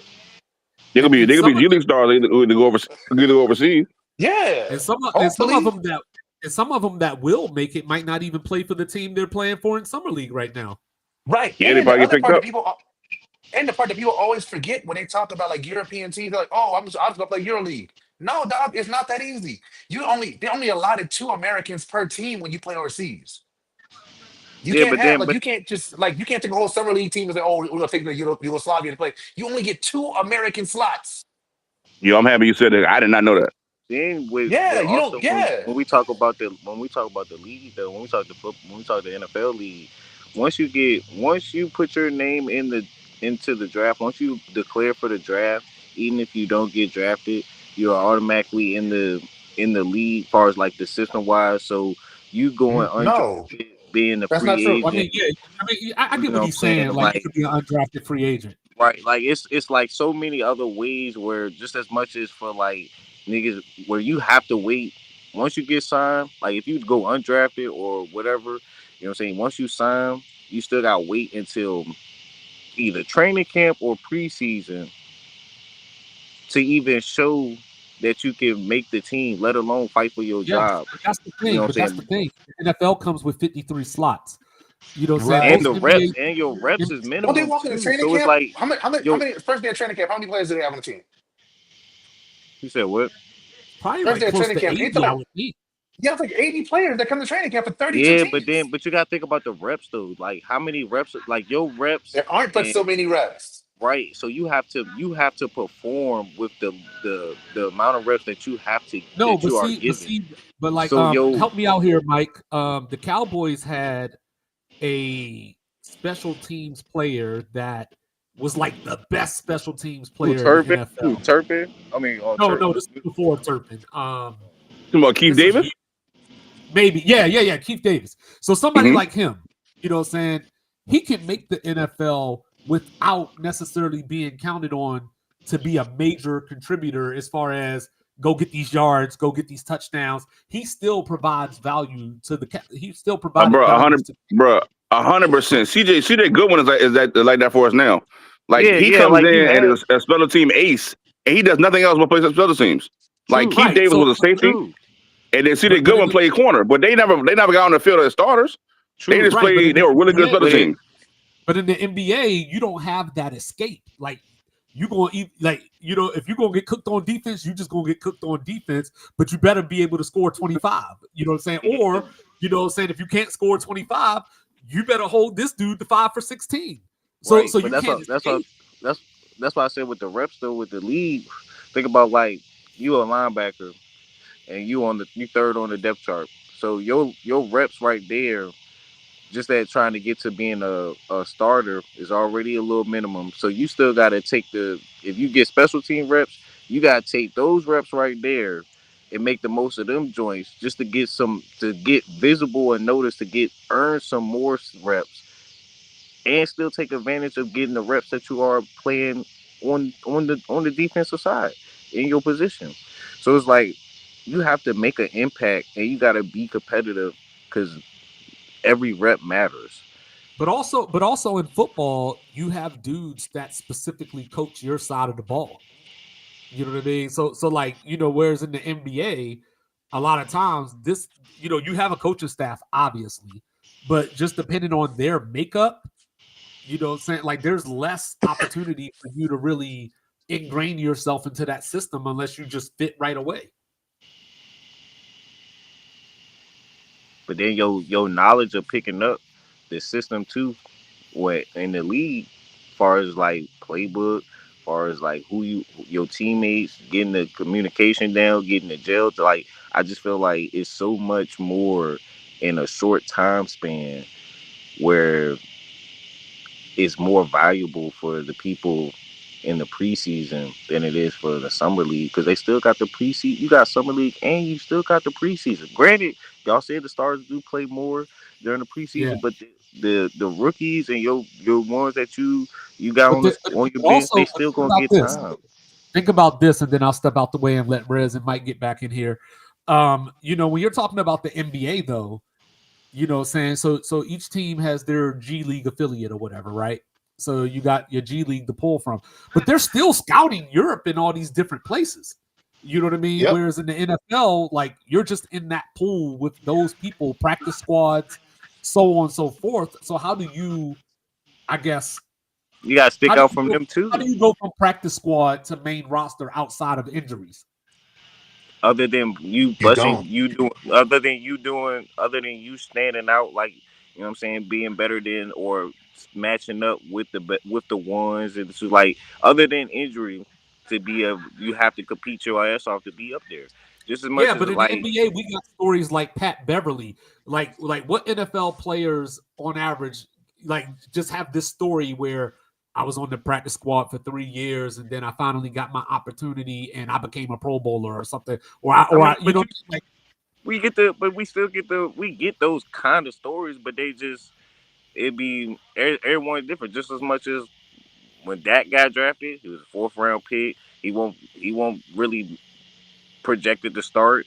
Injuries happened where he put into Thruster to start, took off from there. Then you have people Fourth like round pick, dog. you, Fourth round picks start all the time in the no, NFL.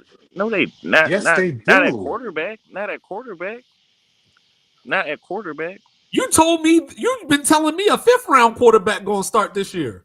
You know what I'm saying? I'm just saying like based off of again there yeah because we know who the team is. You know what I'm saying? But as far as like that's not common though. Like first round pick quarterbacks, you know they're going to play. They're going to play eventually, or they're going to play. But a fourth round, you're not expecting them to be a starter. You weren't expecting Brock Purdy to be your starter when You y'all don't, drafted. right? You don't expect them to be a You know starter, what but I'm you saying? expect them to make the roster, which is a You don't completely different expect. You don't conversation even. of what we're talking about. Most people Yes, don't they expect the do. last pick in the draft Fourth to make round the picks. roster. Dog, fourth round picks make the roster most times. Most of the time, right? But just as much as you'll say Even at that, quarterback. Even even at quarterback. and some fourth round picks don't make the roster when they get No, drafted but too, bro. see again. Just let's just stick in what I actually said. It is more likely for a player that is a fourth round pick to make an NFL team than a player that is a late second round pick to make an NBA team from summer league. And So if you're undrafted, it's really hard. so according to this, about 30% of NFL players that are drafted play in the NFL at some point. Let's see. And then and approximately 71% of players drafted in the 4th round make that first year roster. Now they might get cut during the year, they might get cut Right. next year, They make the they roster. 71%. Right, bro. But everybody else that after the fourth round, you're not expecting them. No fifth round, sixth round, seventh round pick. You're expecting them to make the team, even when they get drafted. Just as much Yeah, as absolutely. Those picks Hey, are usually if they make your team, they're usually depth in bonuses. and C5. sometimes they will actually be the real hidden gem niggas that just needed to get on the field. But you're talking about the exception, not the rule. 2-5, can you look at the percentage of seventh round picks that play in the NFL? Yeah, y'all keep talking. Just as much as Well, undrafted, bro. We get a lot of no, undrafted. it's not. It's not as much as undrafted because see, that's the thing. Words have meaning. So just as much as would mean that they're at the same rate. It's not at the same rate. Man, I'm not a saying they lot, at the a lot same of rate, times but I'm I get saying mad because not at the same rate because the Cowboys they'll just pick a guy because he was like Lou Schoolmaker shouldn't be on our team. Like Monty Smith, I would have cut that nigga as soon as he got to camp. I don't give a fuck if he's the first round pick or not. He can't play. Get your ass out of here. We got to find somebody that can play the middle. I don't give a fuck if we bust on that shit or not. We made a mistake in the first round. Simple as that. Yeah. And I'm moving on. But that's what I'm But they'll sit saying. around and know, like Randy Gregory, we drafted him in the second round. Let him, give him, come on. This nigga fell in test after test. This nigga is doing stupid shit. We keep on bringing them back, giving them money. Because they don't want to look like they didn't know what they're doing. You know what I'm saying? So it's like, dog, nah. But that's why, I want to see the guy in that's why camp I be saying that. But that's why I activate. be saying that. I feel like you're not gonna know what you got until you see them on the field, bro. You know what I'm saying? That's what any player in the league, like, you're not gonna know what you got until you see him on the field, bro. Straight up. You know what I'm saying? Just like Deshaun Cooper, he was a first round talent. The way he played, he could have won the first round. He didn't go in the first round. You know what I'm saying?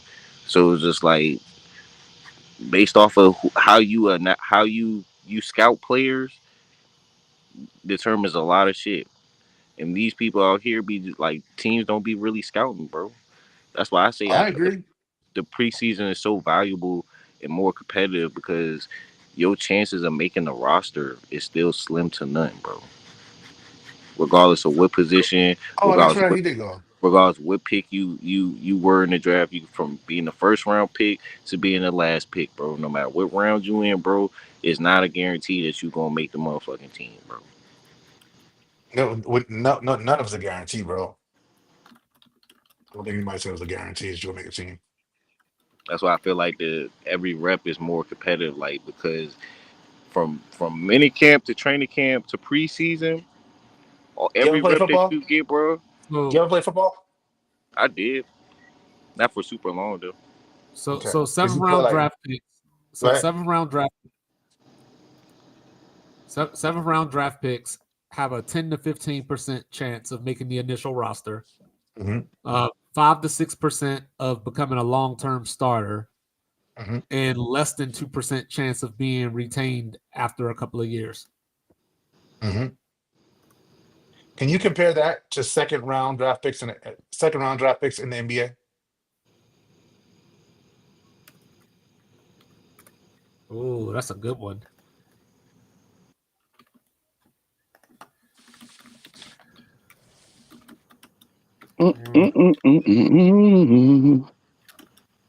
I asked that question, Lethal, because as somebody who did, like, I played JV football. I didn't play, like, because once I started working, I had to work. But I wasn't a starter, right? I was somebody who worked really hard in practice, and I would go to games. And I will tell you that this idea that, like, oh, you get that one moment and it's all like worth it. Like, no, because they're gonna put you in at the worst possible time. You don't have any rhythm, and you're gonna do something stupid. Which is why 100, most times, bro. those guys don't make the team, because unless they have extreme practice work ethic, and their computers, and they show some kind of other effort on, like, some kind of other value to the team, meaning that they're really good at, like, helping top players see stuff on the sideline as they come over. So they're like, hey, watch out Mm-hmm. for this, da da da da. Maybe they don't have the Mm-hmm. athletic ability, but they have the ability to be a sideline coach to help with the coaches and stuff like that. Like, that's the people who make the team.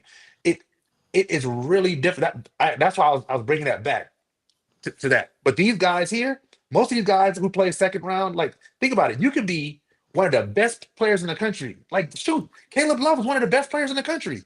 Shoot, Davis. RJ Yeah. Davis was one of the best players in the country. Both of those guys either went undrafted or drafted in the second round. Neither I got think drafted. even The most a top couple years ago with players in Luke college. Gaza. Yeah. Dog, Yeah, these he was I guys, think these he guys are the was most, undrafted. these Yeah, guys he are was the in the most player talked of the about year players in the conversation. country in college, and Real high talk. school and college. Or you know who They're suddenly you know fighting for their lives. you know who another good one is? Drew Timmy. You know what I'm saying? Drew Timmy was 100%. another going. Play for the But see, Nets, yeah. and when y'all Well, say that, but it be like, we know the amount of basketball players in general that we have in the, like, that's just basketball players. Like, it's a lot of kids, people that just, like, a lot of basketball players in a lot of places. You know what I'm saying? So the pool and the population that you have to get through, the competition and all that you got to get through, just based off of people, is crazy, bro. Compared to yeah, how that's we what look we at the said. league. But that's why But I look at the. I That's what. play football and I play basketball. Like in football, it was way harder for. I would see guys on the sideline trying to like make a play. You had to at least come in and make like turnovers. Like Yep. most times, coaches got their roster already. They got You their either got roster, to be like a dog. It is 6'4" so nigga hard. that's Yeah, coming. dog. One time we had this dude, right? He was like, I wouldn't say a walk on because it was still high school. But we didn't know who he was. He was new in there named Marcus Green. This nigga, he was a receiver. This nigga was 6'4" and was catching everything. Coaches on they going crazy, like, who the fuck is this kid? Like, yo, we gotta, after the first practice, that was actually the scrimmage. They got his information, like the next thing you knew, he was starting. Just like Yep. that. If you're not that, Yep. nah, If you're not fam, I'm that, telling you, saying, though. you That's what I'm saying. literally just When wasting your fucking time. Like, they gonna say, hey man, come back next year, man. Get stronger, man. Hey man, come out with more effort, man. But and basketball. But think about that though, bro. Think about when y'all say that. When we used to watch the college game, and the depth that was at all positions that teams used to be stacked. Like niggas would have great niggas and be in the room with like how we looked at Alabama, you know what I'm saying, with their receiving core, who was in that room during that time and who was behind them. Like niggas ain't just go with like before the transfer portal became something, you know what I'm saying, where you just in a room with great niggas and you training with great niggas, you fight, you playing, you learning, you know what I'm saying, and that made you even better. You know what I'm saying? So it's just like we don't have that no more, bro, in the league. no, we don't, So because now kids, as soon as the coach says something mean to them, they want to hit the transfer portal.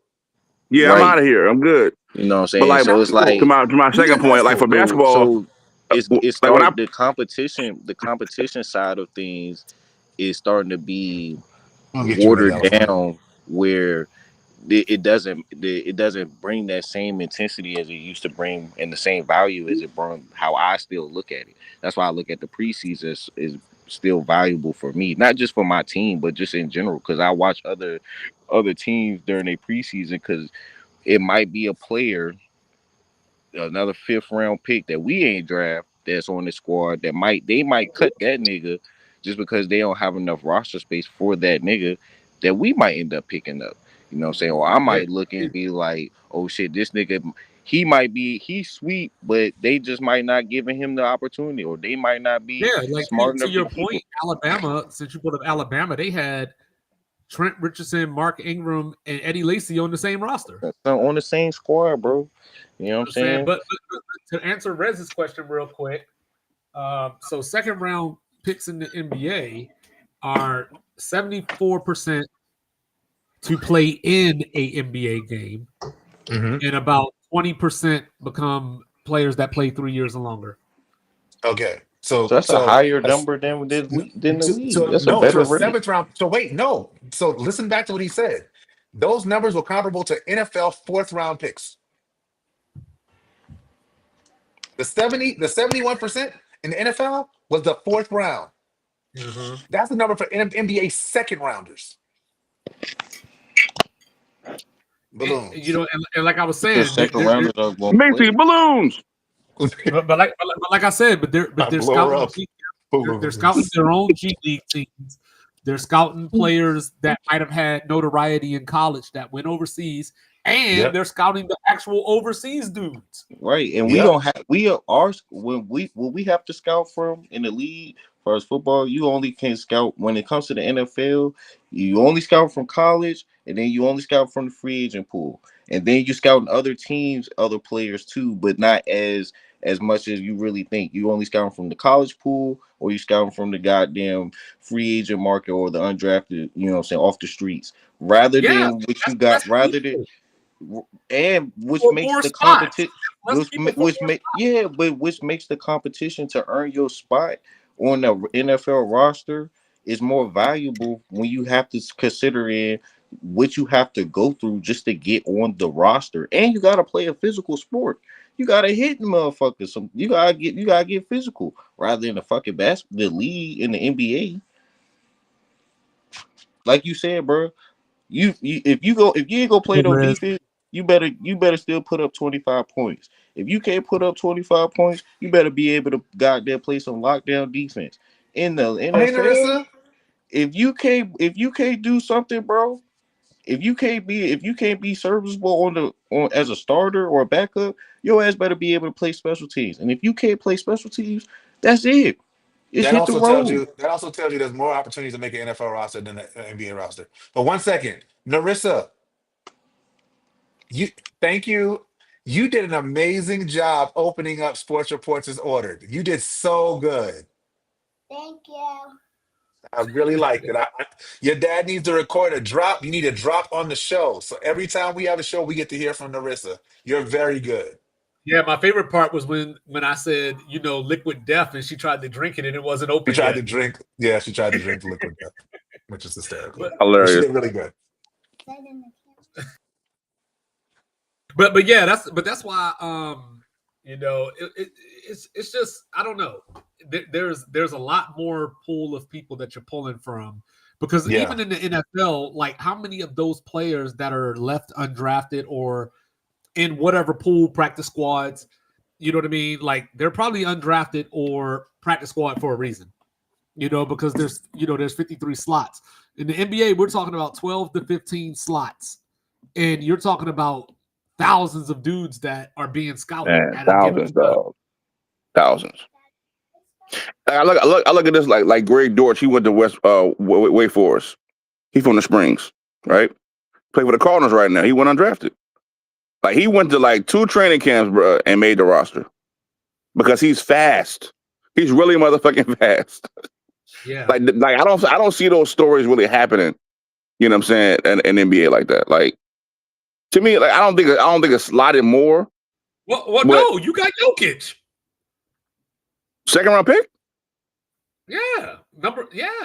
And he wasn't at the top of the 2nd round. Who was the old guy? Oh, Andre Ingram. Andre Ingram. That's a G League. yeah. That was a G League success story. He played I in mean, the not G Springs League. too. Yeah. Summer League success story. That's that was where I graduated from. I Yeah, want to what's say up? THT. THT was another one. Was it? Yeah, what he about was. that? Y'all talk about that dude from the late that was on the Played for the Lakers. Lakers. Lakers, Yeah. Bro, he was from Virginia too. he That is. was the- I'm that was trying to the tell only- y'all. that was- That that nigga was was he one was I like 2 actually- years. Yeah. He was like he was like 2 Play what? It was like a Sunday. Was it a Monday night game or some night? It was a prime I time don't know, game. but it was one of the TNT games, so probably Tuesday. Yeah, he was the commissioner of the league too at the time, but he played like 2 years in front of me. So like I seen a nigga play before. This nigga nice. Yeah. He's a summer league success story, man. Like those guys, like What's up? that's why. Like That's the thing Jeremy with Lin the dudes like- same way. You brought up Caleb Love and RJ Davis. That's the thing, is that they're good basketball players, but they need a lot of shots. So, there you know are what I'm saying? so many good like, basketball players. So y'all so I don't. need So y'all feel that like can it's come in it's here not and a, not take all the shots and still contribute. So y'all Right. think the gap between a lot of good talent, a lot of good basketball players, and a lot of good football players is a big gap. No. A huge gap. What Bro, I look think when is old linemen get hurt, bro, and what happens to the offensive line? what I think. Yeah, exactly. What I think is that there are significantly less jobs, and this is just by a purely numerical standpoint. There are significantly less opportunities to make the NBA than it is to make the NFL. So something like summer league is like they couldn't run a summer league in the NFL. One, because it's too brutal of a sport. But I mean, you draft 7 rounds of players, and only of those 7 rounds, you might have 10 players you add from that entire off season. You might have 10, but in the NBA, you might have 2 or 3, maybe. Yeah. And think about the guy that switched positions though. Like they was playing quarterback in college, and now they're a receiver, and they was playing like wide receiver, and now they're a tight end, or you was playing like Michael Robinson was a quarterback at Penn State. Again, he went to Verona from Virginia. Yeah, shout out to Was Mike Rob. Mr. Football. Like he Yeah. played 1 year. He played 1 year ahead of me. I got to watch Mike Rob play. So I used to he went to the league and played fullback and played Yeah. running back. You know what I'm saying? So it's crazy. But that's why I be looking at this. I look at the league and look at the what we get produced like now, like Texas, Florida, those 2 right there, they produce football players, like track stars and football players. Everywhere else produces your basketball players. The gap in talent wise it's a lot of football players for real, bro. It's some legit real dogs. I just feel like we don't got enough coaches, or we don't got enough guidance for these football athletes, bro. Because they risking more anyway, bro. Their body's on the line, and they can lose their whole career faster than in the league and their basketball career based off of just injury. So competition wise, bro, you got to compete with the best of the best just to get notoriety, bro. And then you still got to keep going, still got to keep that going all the way through. So every rep matters, bro. All right. So, has there been anybody in summer league, or that you've seen that the opposite way, like, oh, I don't know if this guy gonna make it, or he's gonna have a really long road, or anything like that? Good question. If I said Bronny, it'd be people would think I'm just being a hater. You are, honestly. You know what I'm saying? So I'm not gonna say Bronny. Why would he be a hater? Because I think more or less the question, or at least from my perspective, the question is probably more relevant to the newer guys, like the guys that just got drafted. You would be bringing up Bronny just to bring up Bronny. No, I'd be bringing up Bronny because I mean Bronny hasn't even played that. Yeah, he ain't played. He played great. I want to see legit consistency out of Bronny, rather, because it's his second year. He got his first rookie year. We knew he won't go be really seeing no time. He's gonna be in the G League. We knew all this stuff. We knew how it's going. He's gonna be slowly developed into this. It's no rush for Bronny to be great. But I think you see what you want to see, though. Like, you know what I mean? I think that you're right. So he hasn't played great, but I think that he's played better than he played last year. And that's I think he's improving. Yeah, that's all you can really improving. Yeah, so that's why, I'm not saying. That's why I was saying. That's why I was saying that it's kind of hate, because he's taking steps forward. Like, if he was falling backwards and regressing, then I would understand. The pushback I have is they're trying to put him in the same category as Cooper Flag. He's not even the same tier as far as prospects. That's why I get it. That's why, again, that's the whole propaganda piece. Well, like, you're marketing a summer league game, Bronny versus Cooper Flag. Like, huh? Yeah, that's what I'm saying. I don't. That's what I'm. That's just because That's just because marketing works, and all you got to do is attach, that name to it, and people are going to tune into it. But is Bronny playing? Is he actually trying to live up to, like, play for him and play because he want to be? Is because he's getting better? He want to be better, and he is better. Or is he trying to still live up to all the media shit and start falling into that shit? I don't think he ever was. He forced that shit. I don't think he ever was. I don't think he's his dad. You know what I'm saying? Like, his dad has a lot of ego, a lot of you got to kiss my ass and all that kind of stuff. Bronny, I think, is just get it out the mud, but people won't let him because of who his daddy is. Like, just like he made the comment, like, I think it was 2 weeks ago. He was talking about how, like, I understand that the way that I get on the court is by being the best defender. So he's not out here trying to score 40 points. Well, I feel like he wouldn't have been on the roster at all, though. If you want to get out the mud, like, really get out the mud, like, you gotta go. What's the Monopoly joint? You gotta collect $200, literally. Like, you went around the board, you went to college, you really were playing average ball in college, below average. You get a medical emergency, and you get drafted in the second round. It's like, okay, well, if you really wanted to get out the mud, you would have been like, again, the Patrick Beverly. Patrick Beverly averaged 30 in high school. You know what I'm saying? So Shedeur has more pressure than Bronny. Who?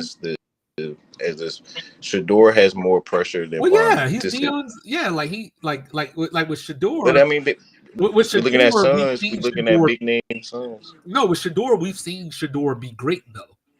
You know what I mean? And it's just been a question of his personality and how he carries himself was what allegedly, had him drop in the draft. Like, so, I mean, he's a 5th round pick, so I don't think he has pressure this year to whatever. Bronny was But as a career, yes, I think people are expecting big things from him.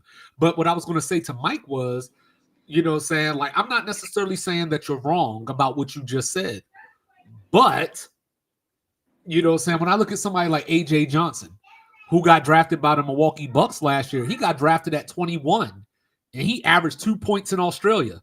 He was to the floor. Or like Koulibaly, and unfortunately, not unfortunately, but it just so happens both of these dudes play for the Wizards. But Bilal Facts. Koulibaly, saying he was on Wemby's team when Met 77 or something like that. But anyway, he averaged 5 points in the regular season and went up to 7. You know what I mean? But people aren't out here talking about, oh, Bilal Koulibaly ain't no first round draft pick. AJ Johnson. It's just because the dude's name is Bronny James. That's the only reason. I watched both of those guys play, and I think they're improving. The same, I think Bronny is improving, but their route to getting on the floor is different. Like if Bronny was again.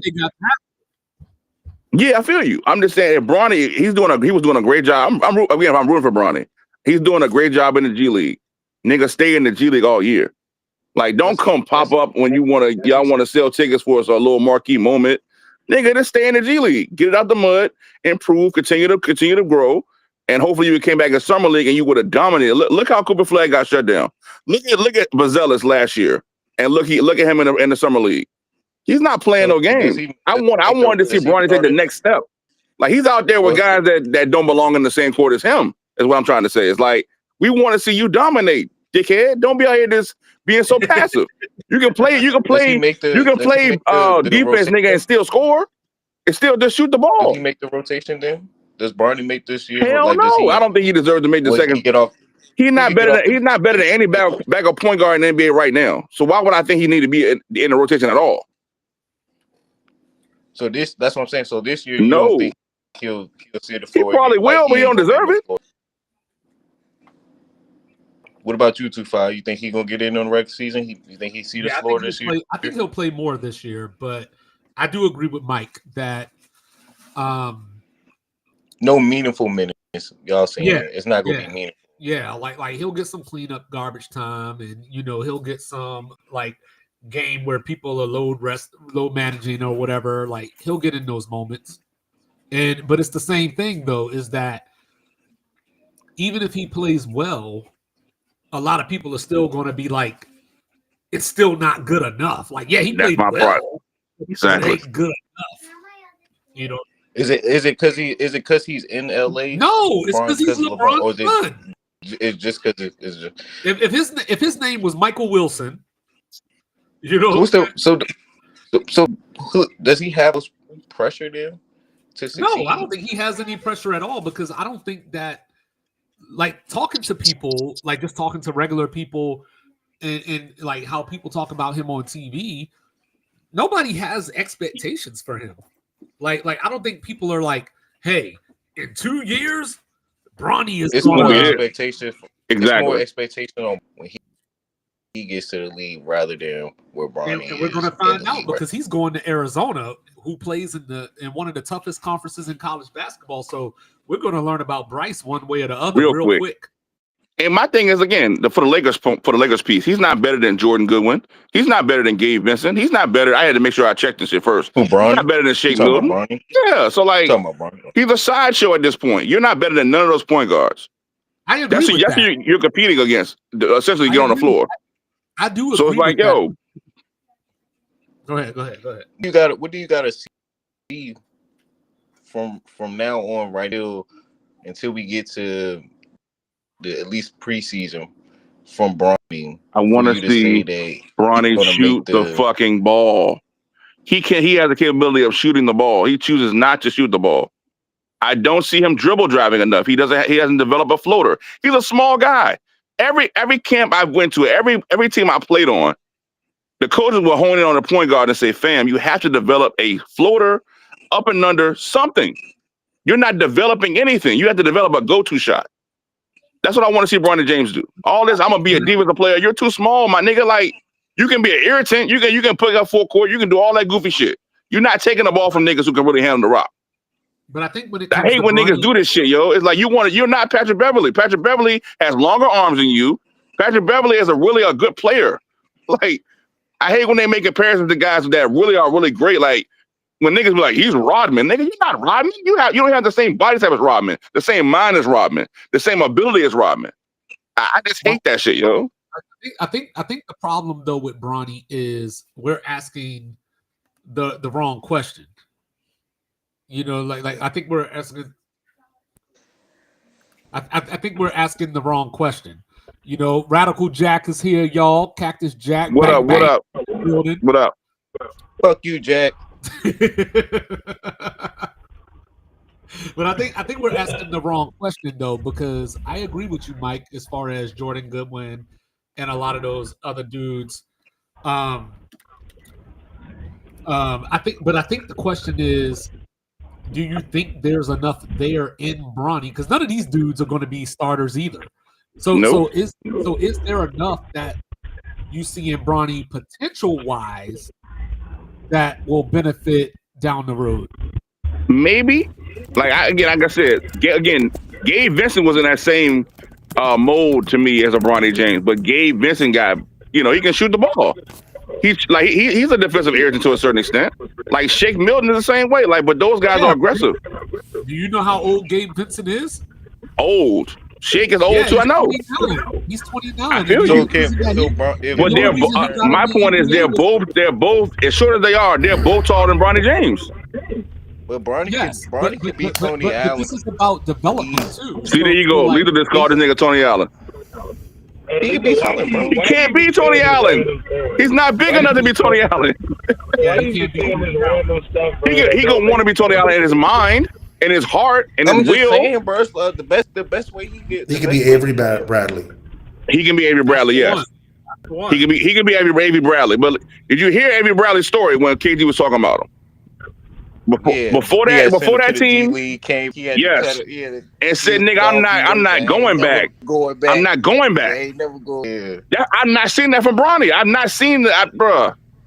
Again, when you play gotta ball, remember though, you got it's a different level, man. He was bringing up, the G League was supposed to be for him to develop anyway, just to develop into the league. He did play well. Like, I want to see that Bronny. So that's what I'm saying. He won't get the touches in the league to be that Bronny. But that's my point. That's why he got the touches right now. He's not doing nothing with the Rock. Right now, it's right. We only got 2 games so far. No, Keep playing scared, nigga. Fuck that. I'm not giving that nigga no excuses. Fuck that. He got all the opportunity in the world to go out there and shoot that. He got an ultimate green light. Stop being pussy. Go score. Go show them what you can do for real. I mean, look, if you think about this now. Think about this now. Dalton Connect has had way more opportunities to score than he has. Because he played like pure shit. Because he had 20 points last game. Because Dalton Connect was the first round draft pick, not just the first round draft pick, the first round draft pick that they tried to trade. But look what y'all saying though. Real quick. He's also the first round draft pick that they tried to trade. So their hope could have been Dalton get out here and dominate, and now we can move you. Understood. I think that's a valid point. I'm saying that you just said that we just all agreed the fact that LeBron played a key moment in getting Bron on that team. So why not now, knowing that there's an opportunity for you to really say, you know what, I'm going to do all I can do to show them they don't need Shake Milton, they don't need Jordan Goodwin, they don't need Gabe Vincent. I'm going to show you I can be better than these guys. Not be passive. I want to run the offense and I'm cool. But I also think that Bronny is trying to show that he can fit into a team dynamic as opposed to just like he can come out there and jack up shots. He could, but that wouldn't do him no good because there's no time there will not be a time in the season where they say, "Hey, Bronny, come out and shoot 20 shots." That's not going to happen. But what I can show you is happen though. He's doing it in the G League right now. No, what he's saying is, but what he wants to be an all-around player. Like he's saying, like Bronny wants to be an all-around. He would be able to. I can score here if I need to score, but I'd rather help facilitate. I play some defense, grab some. I'm going to play solid. You're not going to make the team doing that goopy stuff. He's going to make the team. He has a fully guaranteed contract. He's not going to get cut. He has a fully guaranteed 2-way contract. So when Bron gets to the Mavericks, what's going to happen?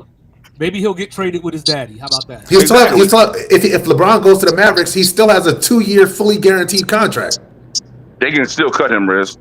He will get every dollar that he's He don't get his money. Nobody say he won't get paid. Came in this year, if Barney started this year and he averaged 14, 6. Bronny was not going to average 14. You know how many shots you need to get to average 14? Do you know how many shots you need to get to average 14? Bro, a couple free throws, a couple minis, bro. I think Jeff Teague may have averaged like 14, 15 points a game.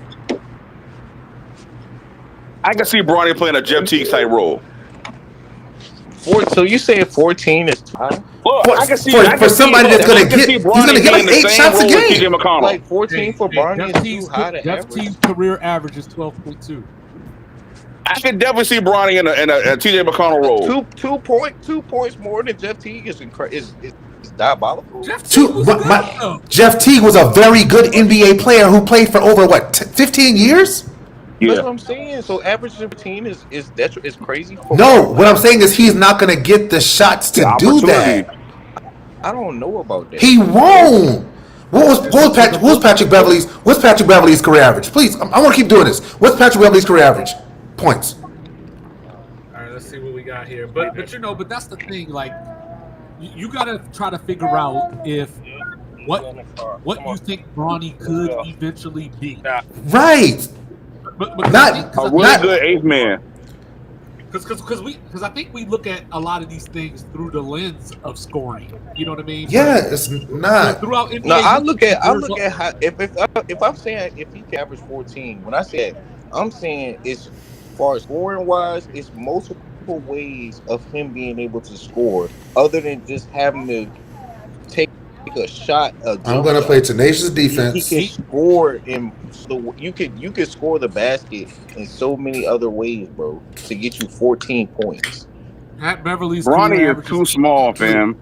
He's going to get cooked regardless of his effort. What was it? 8.3. Liquid Death, y'all. 8.3. And I feel like 14 is generous for Bronny, bro. Hey, we got some comments, Mike. 2-5. He was average like. I'm trying to figure out how to get to him. Averaging 21 points in the. I can never figure the same thing out, dog. I'm like, how do I put in the comments up, dogs? This is crazy. Yeah. Cup said 18 points a couple of seasons, at least 15 the last 3. I think I don't know who he's talking about. Harrison Barnes. He's probably more Bronny. I think again, I want Bronny to be aggressive to show them that they don't need those other guys. That's the point I'm trying to make. And he goes in the G League and does those things. We see him put up great games in the G League because he's getting the green light. He's going in and playing aggressive. Let that translate. That's what I think what JJ is wanting him to do is like, yo, do what you do in the G League here. Don't come here and want to play, Princeton basketball, bro. We want you to come in and do what you've been doing in the G League. But let that translate. Look when they was putting him in the game, and then trying to ask him to do that. Like you asked the times that Barney came in the game, or when he did come in the game, when they showed garbage time. Times where he had a couple games he played like the Philly game. He played really well in that Philly game because he was playing aggressive. He was not playing scared. He was not playing like, oh, it's my dad over there. Like he was playing like, yo, give me the rock. Then Philly was shorthanded, but again, I just look at that as like, yo, that's a beacon point or something I can point to as a reference point of where I think he could go. But see, and that's the thing though, like to even do what Lethal is talking about though, you know what I'm saying? Bronny's not going to average 14 on a team with Luka Doncic. You know no, that's not happening. No, it's not going to happen. Not with Luka. He got to go to Portland or some shit like that. Yeah, he's going to have to go to the Brooklyn Nets or something and just get his shit off. Like he could come to Chicago, no bullshit. Yeah, he could. You know what I'm saying? But that's the thing. Like maybe, you know what I'm saying, independent of LeBron. Maybe JJ Redick sees like, hey, this dude is a good basketball player. He's just not there yet.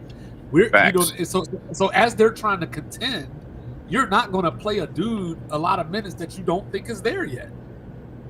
100. I agree. They try and get to the finals. You know what I mean? And that's the thing. So like Bronny can come in and literally give us 5 points, 3 assists and don't turn the ball over. You know what I mean? And play some defense. Go chase, somebody around and harass them. Like go come out here and guard De'Aaron Fox for a few minutes. Yeah. I agree.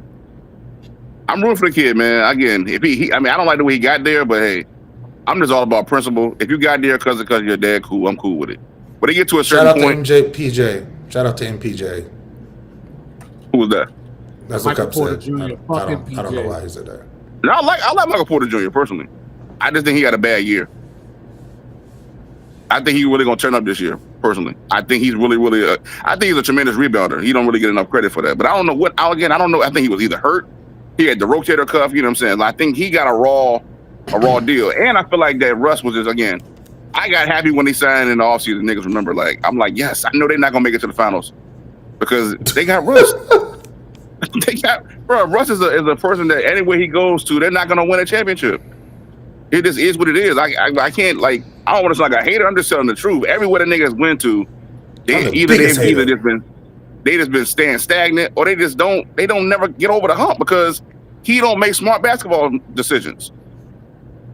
And he's not that skilled. You can't be having the ball in your hand. Now, if Russ was to really hone in on this being a pure point guard, like Rondo was early in his career, Rondo understood, I'm not that good of a shooter, so why am I shooting this bitch? But once I get to a certain point, that's actually a good comp for Bronny. You know what I'm saying? Not necessarily from the. I don't think he can pass as well. You know what I mean? He can't pass Rondo. as well as So Rondo. you're saying effort wise and No Russ slander, y'all. Yeah, hey man, I'm just telling the truth. What I see, bro. Effort wise, he's still that guy. Yeah, bro. But he can't shoot. He just cannot shoot. He can make shots, but he can't shoot. I watched him pass the ball to this nigga wide open. This nigga shooting behind the backboard. Air balls. I'm looking like, what the fuck is Russ doing?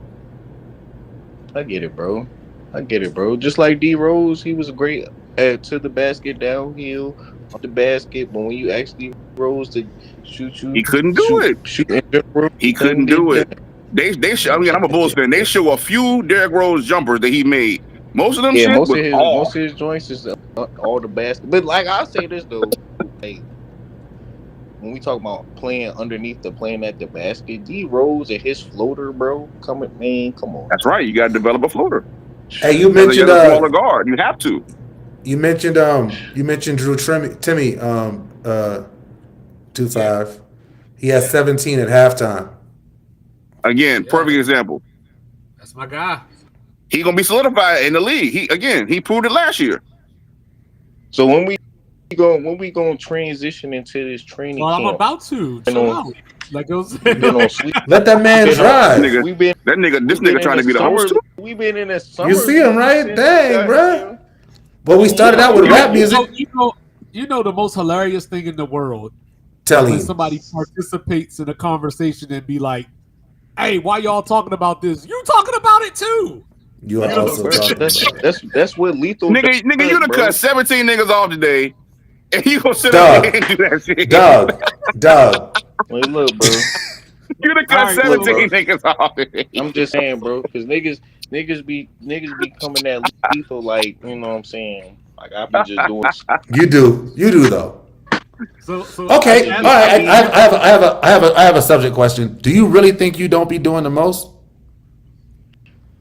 It depends, bro. It depends. Depends on what? Depends on what? See, that answer right there is doing the most. It is absolutely doing the most. Yeah, and again, there's nothing wrong with doing the most. I do the most. We accept you for who you are. Yeah. I do the most like everybody needs a clear breather of knowing that Lethal's here, bro. What does that even mean? We need a clear breather to know that Lethal's here? Yeah, bro, because y'all be in the chat, we talk about the same old bullshit. So it's like, bro, I gotta give y'all some stuff. Hey, I love it. I love the fresh perspectives. Does not. Yes, 100%. And they all need it. They're 100% needed. Bruh, you are the one that literally brings up everything that we talk about. You bring up the same topics every single time. Nah, bro. Or a variation of the same topic every single No. time. Hey, cuz, hey, bud, do you think that Drew Brees and Peyton Manning are the best, or I don't talk about Aaron Rodgers. Just like the other day, I don't. yesterday, when I told y'all how I feel about Luck rookie year, what you and do. everybody want to say fuck Lethal. Nobody said that. Nobody said that. You know Nobody said what I'm that. saying? No, this is what you do. On Monday, you'll be like, LeBron's a loser. On Tuesday, you'll be like, how somebody 4-6 in the finals gonna be the GOAT. On Wednesday, you'll be like, man, Jason Tatum dunked on LeBron. You know, like you do that. You bring It's you. Nah, bro. It's you. And then you know when Friday come, you know what I say? What I you say say my on favorite Friday? LeBron is always Miami LeBron. But no one Always asked, LeBron. and that's not a conversation we need to have. Nobody asked. You know what I'm saying? Hey, Dallas Mike. Nah, Nobody Dallas asked. Mike. Dallas Mike. Y'all be saying I'm a legit LeBron hater. Dallas I Mike. be like I hate Dallas LeBron, Mike.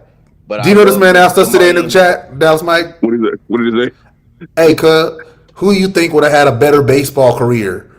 Kyler Murray or Russell Wilson? Career. You see how Oh yeah, you was definitely on that good stuff. He had that good midday blunt for sure. Who would have been the better baseball player? My brain would never even went there. Russ or Kyler Murray? They both would have got. Who cares? Bro? It's the same Like, thing. what we Who's saying? going to be That's the better the point player? of Who we the got hot better box. player? I'm not gonna sit here. I want to debate about some shit that's possibly really debatable. That possibly is not debatable. Why would you debate what's possible? Hey, Mike, you ever? Neither one of them want to play baseball. I don't think. Y'all At don't want to step this out point. the box. When Hey, you Mike, have you ever come seen into the box, Kyler this Murray is the or hot Russell box, Wilson bro. play baseball? Never. And that's why I say I'm like that. I don't think they're ever gonna play again. But y'all sat here. But you can tell me that y'all watched MJ play baseball, Dion to play baseball. And No, Bo I Jackson did not watch play MJ baseball. play baseball. MJ's I did not either. wait. I was devastated with MJ. I said fuck MJ at that point. I ain't gonna lie to you. Dallas Mike in 2-5, please correct me. Did they or did they not play Chicago when Michael Jordan was playing on that minor league team? They would play those games on ESPN from time to time. So if you wanted to see if you wanted to see Michael Jordan play baseball, you could have. Where would I have watched Russell Wilson? Where would I have watched baseball? Where would I have watched? Yes, I watched when he played for the Braves. Yes, I did. All right, then. Okay, wait, let me finish. Where would I have watched Kyler Murray and Russell Wilson play baseball? In my mind. Where would I have watched it? In my dream. Wherever it was accessible. What are you talking about, man? Like, It wasn't. it wasn't, and they're not going to play baseball. It would have only been accessible if they made the College World Series, and even then, Hey, go. Okay. 3 games. What's the last North Carolina State college baseball team you watched? I'm assuming when Russ and Kyler was both playing baseball, bro, neither of them made the College World Series. They didn't. They did not. They did not. You're assuming wrong, and this is the problem with assumptions. All right, bro. All right, so you make an ass out of yourself. So training camp is coming up. You know, we got the Hall of Fame game on July 31st, Chargers and Lions. So he get to see Justin Herbert. What teams or players are you looking forward to seeing during this time? None of them. Justin Herbert. No, I lied. I'm looking forward to seeing what's the running back that got drafted to the Chargers? Oh, my guy, Omarion Hampton. Yeah, Hampton. Facts. I want to see Hampton. And I want to see how many times they give him the rock. Justin Herbert. I want to see Najee Harris's eye. Yeah, me too. You know I'm interested to see that dynamic. Like, who gets the ball more? Because I got Hampton for a touchdown week 1. I'm like, I got to give him the rock. Yeah, I'm either in the passing game or either. I think he's going to be better than Ashton Genty, so I'm down to see him. But my first answer is, you know, I got to wait to the season a little bit because the team that I want to see is the Detroit Lions. You know, I want to see them with these new coordinators because, you know, remember Philly had the new coordinators. They started 11-1 and then it fell apart. So why you still on shit too, Five? Well, they make up something else. I mean, you want to see the Colts, right? That's what you want to see. You want to see Nat Nation and the 7th round draft picks from every team in the NFL. You want to see those two. All right, what you got, Lethal? Besides what I stole from you, apparently, like You stole his answer, bro. Yeah, bro. Because I was gonna keep it from Naptown, go around. You know what I'm saying? I would actually do want to see what the Lions look like with these new coordinators because they still got the same talent. It's not like they, you know what I'm saying, lost anything on the offensive side as far as talent. So I do want to see what they look like now. But as far as that, man, bro, I'm waiting for camp so bad, bro, because I want to see the defense. I want to see the linebackers position. I want to see what's going on there and see how good this secondary we got going. That's all I care for is my defense. I'm not worried about offense at all, bro. I want to see what the defense going to do. All right. That's what you want to see, Rez?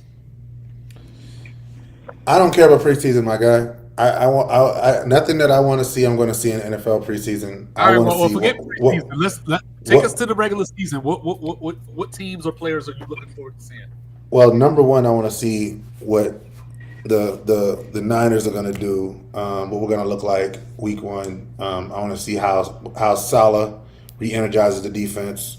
How we fill the gaps at linebacker because though we still have Fred Warner, we don't have Dre Greenlaw, and we are not confident in the people. I think our defensive line is going to be nuts. Our defensive line is going to be like terrorists. I think our secondary is going to be really good, but I wonder how long Fred Warner is going to have to like fill gaps for our linebacker who we're going to be working in. D. Winter is supposed to be coming back, so maybe he has a good year. And then I want to see what our offensive line looks like. Our offensive line is going to be really important in terms of if we're going to be able to do anything. I'm very confident in Brock Purdy and what he's going to do.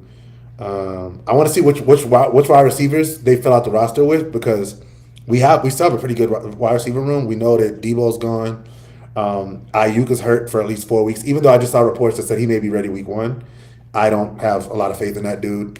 So hopefully we'll either trade him for Terry McLaurin or just figure out the roster or figure out the roster. So like Bulletproof's coming back. He should be solid. Juwan's going to be the number one receiver. It's going to be good to see him in that slot finally be able to get that shine, especially after getting his contract extension and getting his big money. So that's what I'm. That's really CMC going to be a shell of himself. They say CMC is 100% back, bro. All reports are he is him. He's back. Mm-hmm. But I love that in every single top when they were doing the rankings of the running backs coming into the season, none of them have CMC in the top 10. I love it. I mean, you talking about like that? Trent Williams fell out of the top 10 too. Oh, I've been seeing some people still MC to these. Everyone I've seen, they said no CMC. Everybody else was CMC. But yeah, go ahead. What I was just gonna say, I would be remiss. Well, go ahead and finish because you're still talking about your team. I was going to go somewhere else. No, that's what I want to see. I want to see the impact. Okay. That's what I want to see. That's it. Okay, I was going to say I would be remiss if I didn't bring up the Chicago Bears. You know what I mean? Ben Johnson as a head coach now. Is that your answer, Lee? Locked in with his GM on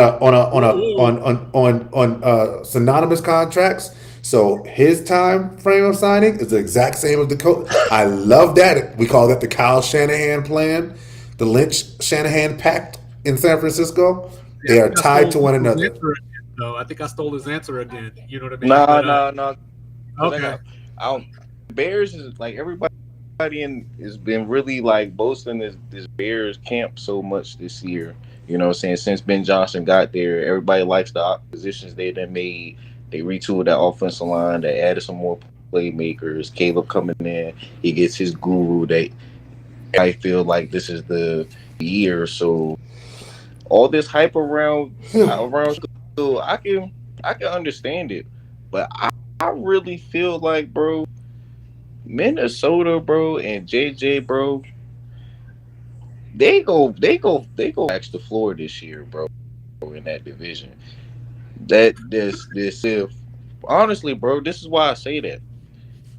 Sam Darnold, as much as he was decent and had the offense rolling at times, he didn't pull the trigger enough when they needed him to pull the trigger, bro. You haven't even In seen that playoff CJ against the McCarthy take Rams, an NFL snap though. I mean, we haven't seen him in the regular season. We only got that little brief stint with the preseason.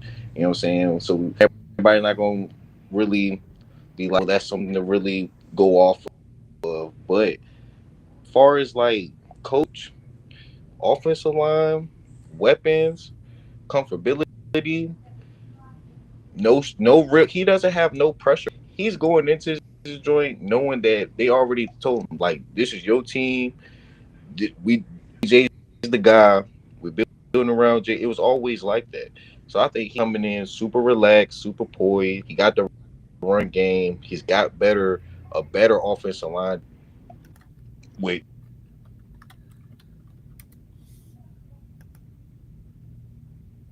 All right, technical difficulties there. You know, Hey, y'all, we know y'all missed that lethal bag. He definitely has got some really good things to say to y'all. So yeah, stay tuned. I think you might agree with me on this, Rez. I'm looking really forward to seeing Cam Ward. Oh, Cam Ward for sure. Yeah, we got you. Yeah, we can hear you. I want to see Cam Ward for sure. I want to see what he looks like. Of course, I'm going to get to see him up close and personal December 14th. You know, right there at Levi. I'm very excited about that. But it's gonna be a good. I like it. It is. It's gonna be a good game. Like I'm looking forward to seeing. I'm looking forward to seeing what they do with that team because it seems like they've really been in like just running on a treadmill for like the last 3 years. And they gonna be tough, bro. The South about to be tough, bro. It's about to be. It could be. Bro. It could be. It really could be. It's the new North. It's the new North, bro. I think the North is falling off this year. I don't know. I think this will be a down. This will be a down year for the NFC North. I think there's just so much talent in that division. Like, you know, yes. like there's talent everywhere. You know, I'm also looking forward to figuring out if the Bengals can play defense. You know, it's like one of those things where you drive down the highway and you're like, why is everybody stopping? And then you see the accident on the side of the road. Like, I'm looking for Cincinnati just because I'm like, can they really give up 35 points a game? Well, okay. So here's when I said it was us, when I said it was Peyton and the trio, bro, I'm just talking to talk shit. I don't even know what you're talking about. I put in the chat. I said the Bengals this year, the way that everything is, they're the new Colts, where it's and the Reggie and Harrison, the trio with Gesicki and Clark, where offense, no defense, just a couple names on defense, and the offense got to put up 30 points to 40 so the defense can go out and pin their back and stop niggas. See, that's where it happened. You always go back to yesteryear. That's where it always happens. No, bro, because that's shit. That's them, bro. This our new era. Like, that's what they look like right now, bro. They are us. They got the offense put up 40 on you with no defense, bro. They got a Bob Sanders. I wish they did. Nope. That's crazy, bro. I watched Bob highlights just the other night, bro. I was just like, bro, this is why I miss my you just randomly pulled up some Bob Sanders highlights. Bro, I watched this for real, bro. I was just like, bro, you gotta get some hobbies, my guy. Bro, Bob was him, bro. It was our defense. Like, literally, I'm watching him like be our defense. He was the director of the defense. He was the Peyton Manning of the defense. Right. But and so I haven't seen nobody like that on us. So back to the Bengals real quick. 2-5, you follow all this stuff a lot closer than I do. Have you seen any moves that tell you that Cincinnati's be better defensively than they were last year? No, they still haven't even signed their first round pick yet. Or signed Trey.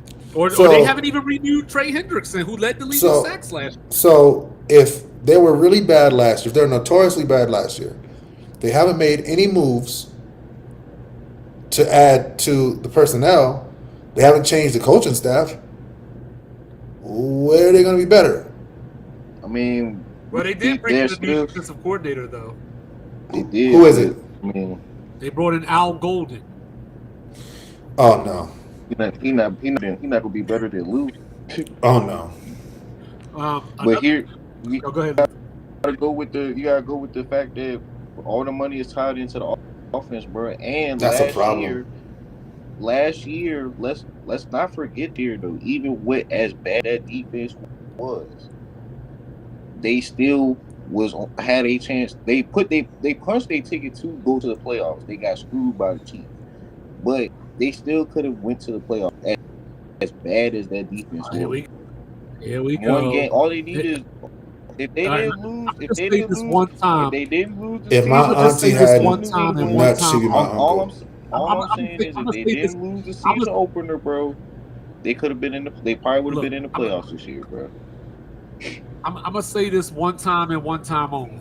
Ball so As a hard. 9-8 team that needed a certain team to win the last game of the season, you don't get to say that you got screwed. You don't. Because it was all in your hands to begin with. It was. You don't get to I mean, say that. they made it happen when they played Denver. That's where he did. All right, hold up. Check this out, Lethal. I got something for you real quick. Ball so hard. You know how the Bengals could have made the playoffs? If they would have. You know how the Bengals could have made. You know how the Bengals could have made the If they playoffs would have last beat year. New England week 1. Well, not only that, if they would have beat New England week 1, if they wouldn't have gave up 38 to Washington, if they wouldn't have gave up 41 to Baltimore, if they wouldn't have gave up 37 to Philly, if they wouldn't have gave up 35 to Baltimore, if they wouldn't have gave up 34 to Los Angeles, if they wouldn't have gave up 44 to the Steelers. I get it, but what they put up though, that's why that's fine. But you don't get to say that they got screwed. Like people. You gotta running stop around with this people. narrative all off season talking about the Chiefs did that on purpose so the Bengals didn't get in the playoffs. No, the Chiefs did that on purpose so their quarterback and them don't get hurt. Bro, we knew for real, bro.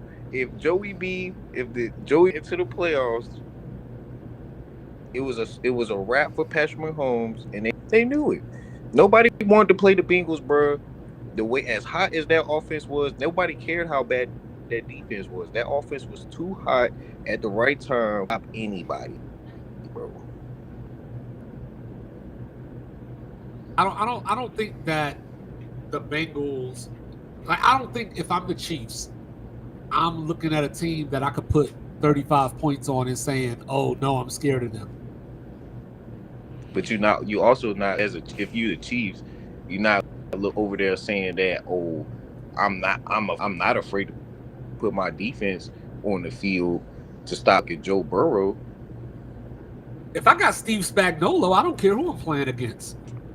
All I got to do, I don't got to stop the Bengals. I love Spag. I don't got to stop the Bengals. I don't have to stop the Bengals from scoring 30 points. I just have to stop the Bengals more times than they stop me, and I like my odds. But you don't want Joe to have the ball last than Patrick Mahomes either. Hey, Joe had the ball the AFC Championship game a couple years ago against the Chiefs. How'd that work out? Yo. Just saying, man. 9-8, you don't got the right to be talking about you got screwed. Yo. I ain't saying they got screwed in that sense. I'm just saying, bro. They is one team that I say based off of their offense, bro, and what they did last year, they can punch themselves into the playoffs based off of just their offense. Yeah, you give them a punching chance to make the playoffs. You don't give them a chance to get to the Super Bowl. Right. I mean, they to the Super Bowl with the worst offensive line. And a better defense. It's a team. You know what I'm interested in seeing? I mean, honestly, I don't know if y'all know this, but I really I watch a lot of football, but I only care about the Niners. Like, the other stuff is cool. Like, I only care about the Niners. But I'll be interested in seeing how Washington looks with Debo in the offense. Sort of how they decide to use him, because he's out here looking like a whole fullback out here. Like, it is. I don't know if they plan on him running down the field. I mean, he didn't do a whole lot of he didn't run go routes with us either. But it just seems like dude is just out there to run into people. Like, that looks like he's just like, hey, I'm gonna get out there and I'm gonna run into people as hard as I can, as fast as I can. You go watch Snap 2. You go watch Snap 2 for Mooney. I watched y'all last year. I told you I would watch y'all just so I could see because I didn't want to make critiques of dude without actually watching him. So for the last 2 years, I probably watched more Indianapolis Colts than I watched more Indianapolis Colts games, watching Commanders games, then Carolina Panthers games, then Bucks games, then Vikings games. Like, I watched more of y'all games than like. I could respect you a little more with that. Well, you should always respect me because I'm a human being. No, I respect you. I do. And I want to see Carolina. I want to see what Carolina's I like want to see Carolina. to a I degree. do too. You know, Yep. another year of Bryce Young. You know, Tim they went May. out and got another receiver, and then of course they went and got Joe Horn or Jimmy Horn too. You know what I'm saying? So I'm interested in seeing Carolina, especially in that division where it seems that's one of the divisions that year to year anybody can win it. Oh, and to make a slight pivot, Except the Saints. It's and to make a slight pivot, you know who I really want to see? I want to see what the Colorado Buffaloes look like this year. I am really interested in seeing what that team looks like without the guys that came from Jackson State that followed Dion from team to team to team. I want to see what that team looks like now because this is year 3. I want to see who the starting quarterback's going to be. Here we go. I got you. What you got? Colorado, 10 wins. Oh, we writing this down. Hold on. I got you. I got it right here. I got you right here. Oh, yes. We are writing this one down. Tell me why. I don't even care Here's why. One, because of what we just talked about just there. No Shador, no Shiloh. Dion has to and got better. Coach, whole new roster. The coaches he brought in this year going to matter too. Marshall Faulk being on staff, I feel like Dion is about to show us that he really is a real good coach. It wasn't just all for Shador and Travis and Shiloh and Jimmy. You know what I'm saying? I think Jimmy got drafted, bro. We got drafted other than Shador and Travis, and Shiloh didn't even get drafted. You know what I'm saying? So he can produce NFL prospects, but I feel like he could keep doing it. I feel like this shows that yes, bro, he is one of these coaches that's a real coach. It's not his name. Okay.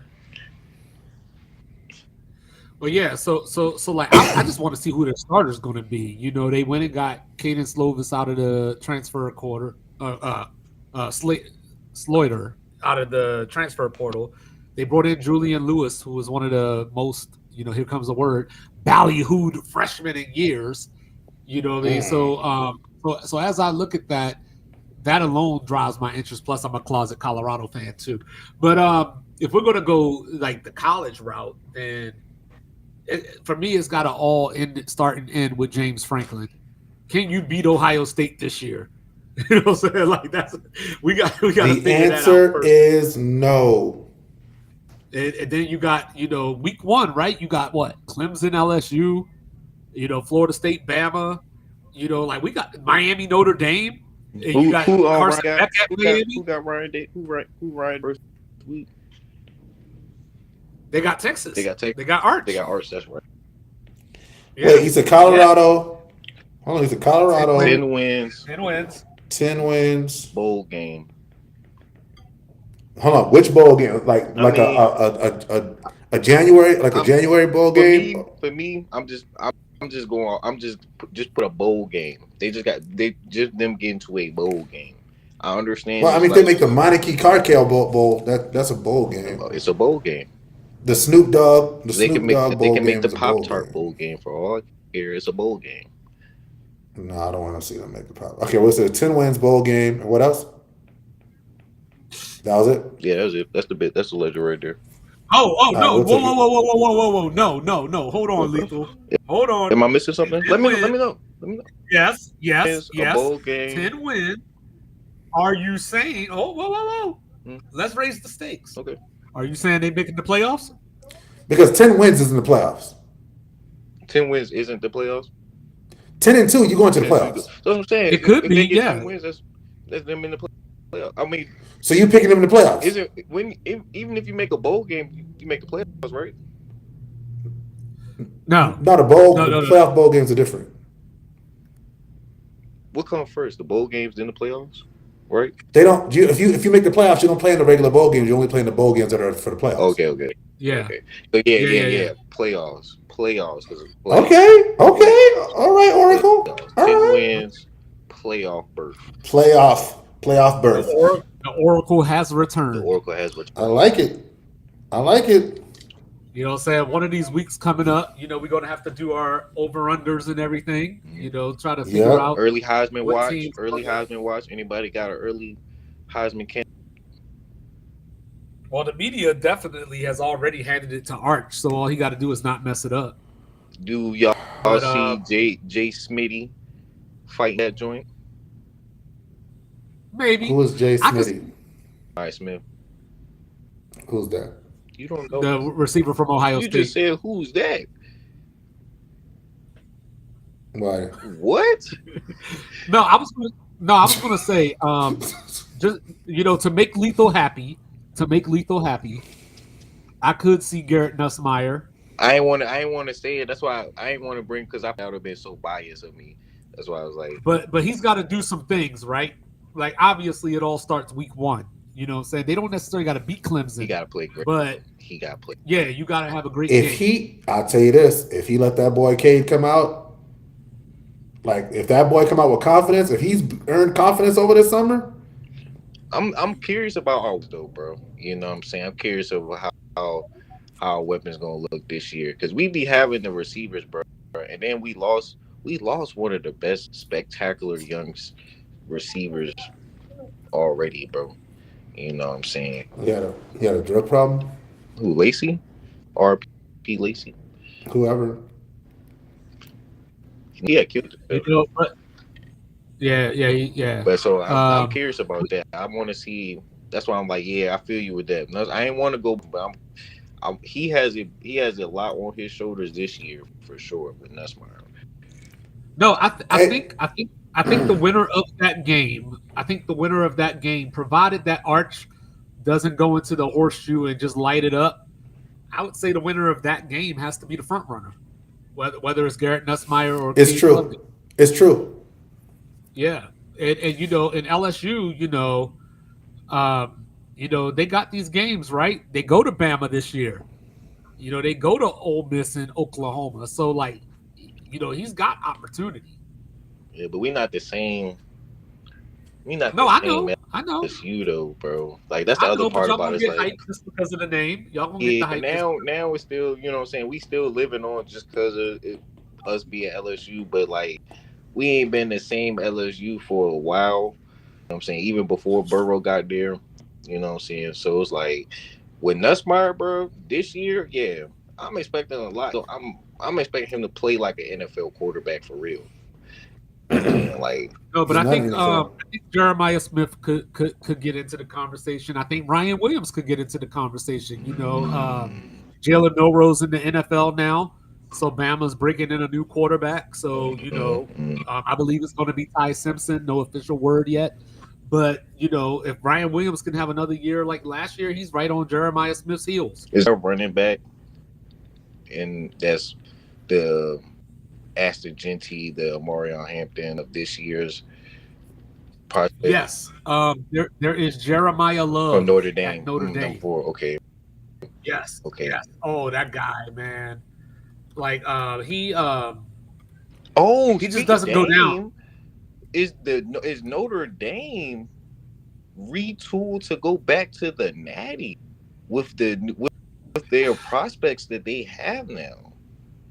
I don't know if I could say natty because you know they got to bring in a new quarterback as well, and you know like their schedule's a little tough this year, but Notre Dame always loses something they shouldn't lose. And Yep. you know Penn State also brought back both of their running backs. You know what I mean? So there you go there. Whose You know, quarterback I like- did Notre Dame take this Huh? year? Whose quarterback did Notre Dame take this year? Notre Dame, it's either going to be C.J. Carr, which is he's related to Lloyd Carr, or it's going to be, I can't think of his name right now, Angeli. I don't know his first name, but he was the guy that came in during the playoffs last year. So one of those two is going to be the starter. But I like Desmond Reed out of Pitt. You know, he's not going to be necessarily a Heisman, but just a running back to keep your eye on. Jamal Haynes out of Georgia Tech is another one. So, you know, there's still talent around. Shout out some pizza. You know, this year I think the question is going to be, everything starts and ends with Arch, because if you're Sarkisian and you're Texas, you're looking at this and you sat the guy down so Quinn Ewers they can handled play. it great so far, bro. They've been doing an excellent job just handling the whole process with Arch. Anyways. They have, but I think you got to see the results now, because you sat Arch down to play Quinn Ewers, so going 8-4-9-3 ain't going to do it. So the expectations for Arch, not numbers wise, the expectation is playoff. Honestly, no bullshit. The expectation is national title.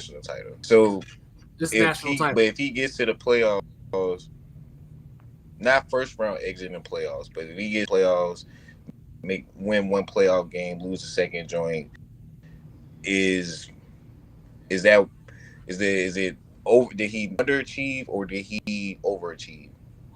I'll put it like this, and it's very unfair what I'm about to say, but I'm just talking about how society is going to say it. You know what I'm saying? Quinn Ewers got to the semis, right? So anything better, anything less, anything lower than the semis, like it's a. I mean, I don't like saying that, but I think that's the way people are going to view. But his it. receiver core is going to be totally new to last year. Yeah, they lost a lot on defense. They lost Matt Golden. Yeah. So it's like they lost their running back.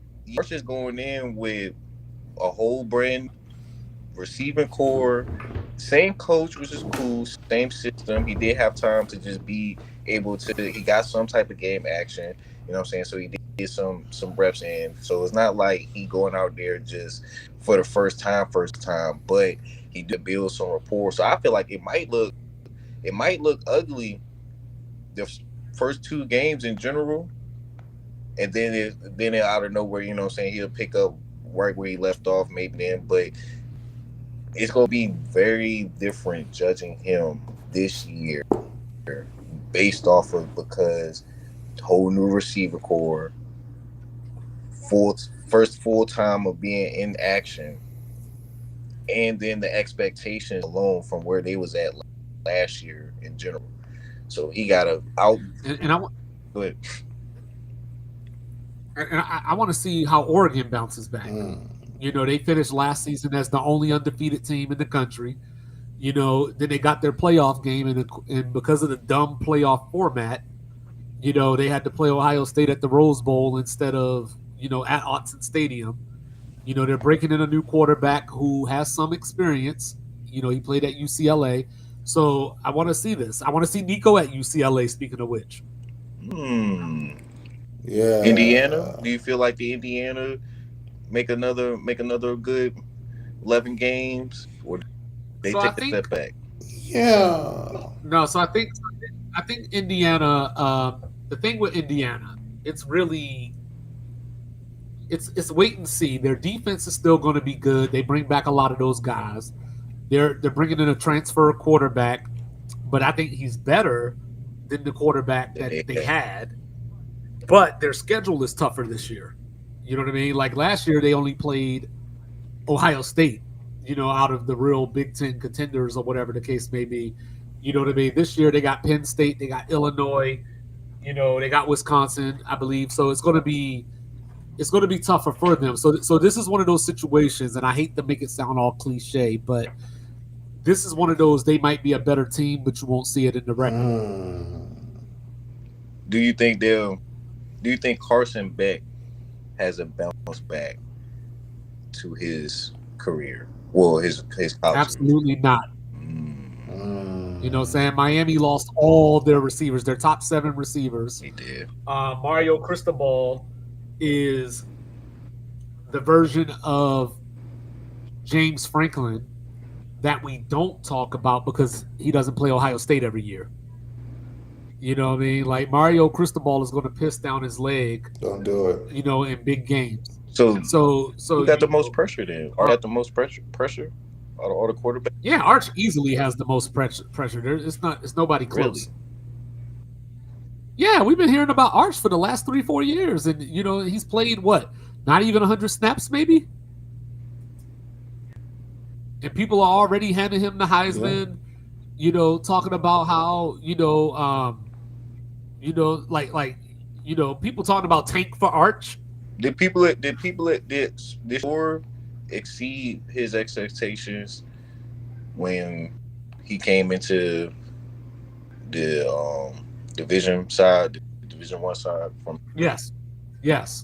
I think people viewed Shador as your Dion's son. You played for a HBCU.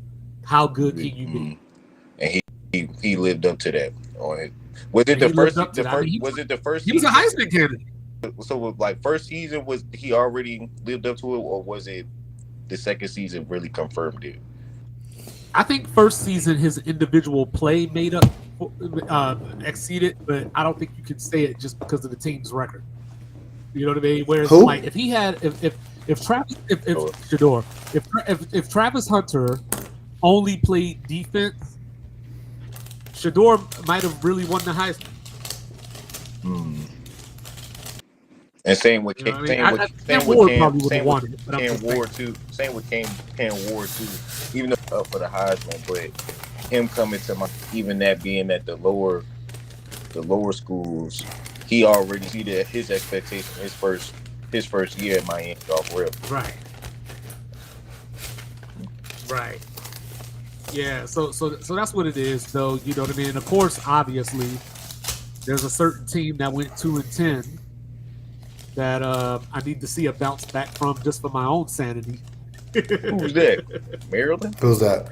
Those Seminoles. Oh, the Seminoles? Oh, Yeah. I'm weak. Yeah, That's so hysterical. you know what I'm saying? Like Mike Norvell would have been gone if his buyout wasn't $63 million. Oh, but And you know, so we brought in Gus Malzahn as the offensive coordinator. We took Nebraska's defensive coordinator. So just from a coaching standpoint, we should be better. But do y'all got the players got to talent, play. though? Do y'all really got talent? Yeah, we always got talent. You know Ain't what I'm got saying? no- They But had the DJ talent Yuki doesn't matter. Ongoleleles. Yeah. Yeah, we had him last year, and that was part of the problem because Brock Glenn came in last year or 2 years ago when Jordan Travis got hurt. You know, won the ACC title game, and then you went out and got DJ. And I think there was a split where guys on the team wanted the guy that helped them win that conference championship to be the starter, but you went out and paid and got this other guy. And then he was playing like shit. And Norvell didn't even bench him until they were around 1-6 or something like And that. then Jordan got hurt, didn't he? Yeah, that was the year that Florida State went 13-0 and didn't get in the playoffs. Y'all greatest quarterback Yeah, y'all the ever had was Jameis. Ongoleleles. That's not true. I'm asking. Is like Oh, I'm sorry. Yeah, I'm sorry. I no, thought you were Charlie saying Ward. that. No, I think our best Char- quarterback was Char- Charlie Ward. Yeah. Charlie Ward? Charlie Ward existed. Yeah, like Jameis is the one that put us back on the map, you know, because we were down for a little bit, and then he came through, as Jay-Z would say, you know, saying been soft ever since Jameis came through and crushed the buildings.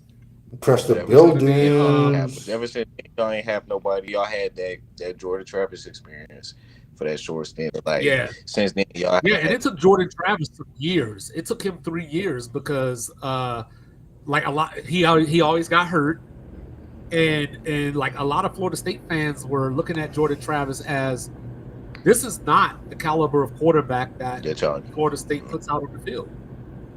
So if y'all had a JJ McCarthy that missed when they had won the Natty that year, y'all be content for Yeah, a we might have won the national title that year. You know what I mean? Because even if, you know, yeah, shout out to DeAndre Francois. You know, he got hurt against what's my man name? Against Bama, first game of the season. It was like number 1 against number 5. You know, we had big hopes that year, but you know that wasn't to be.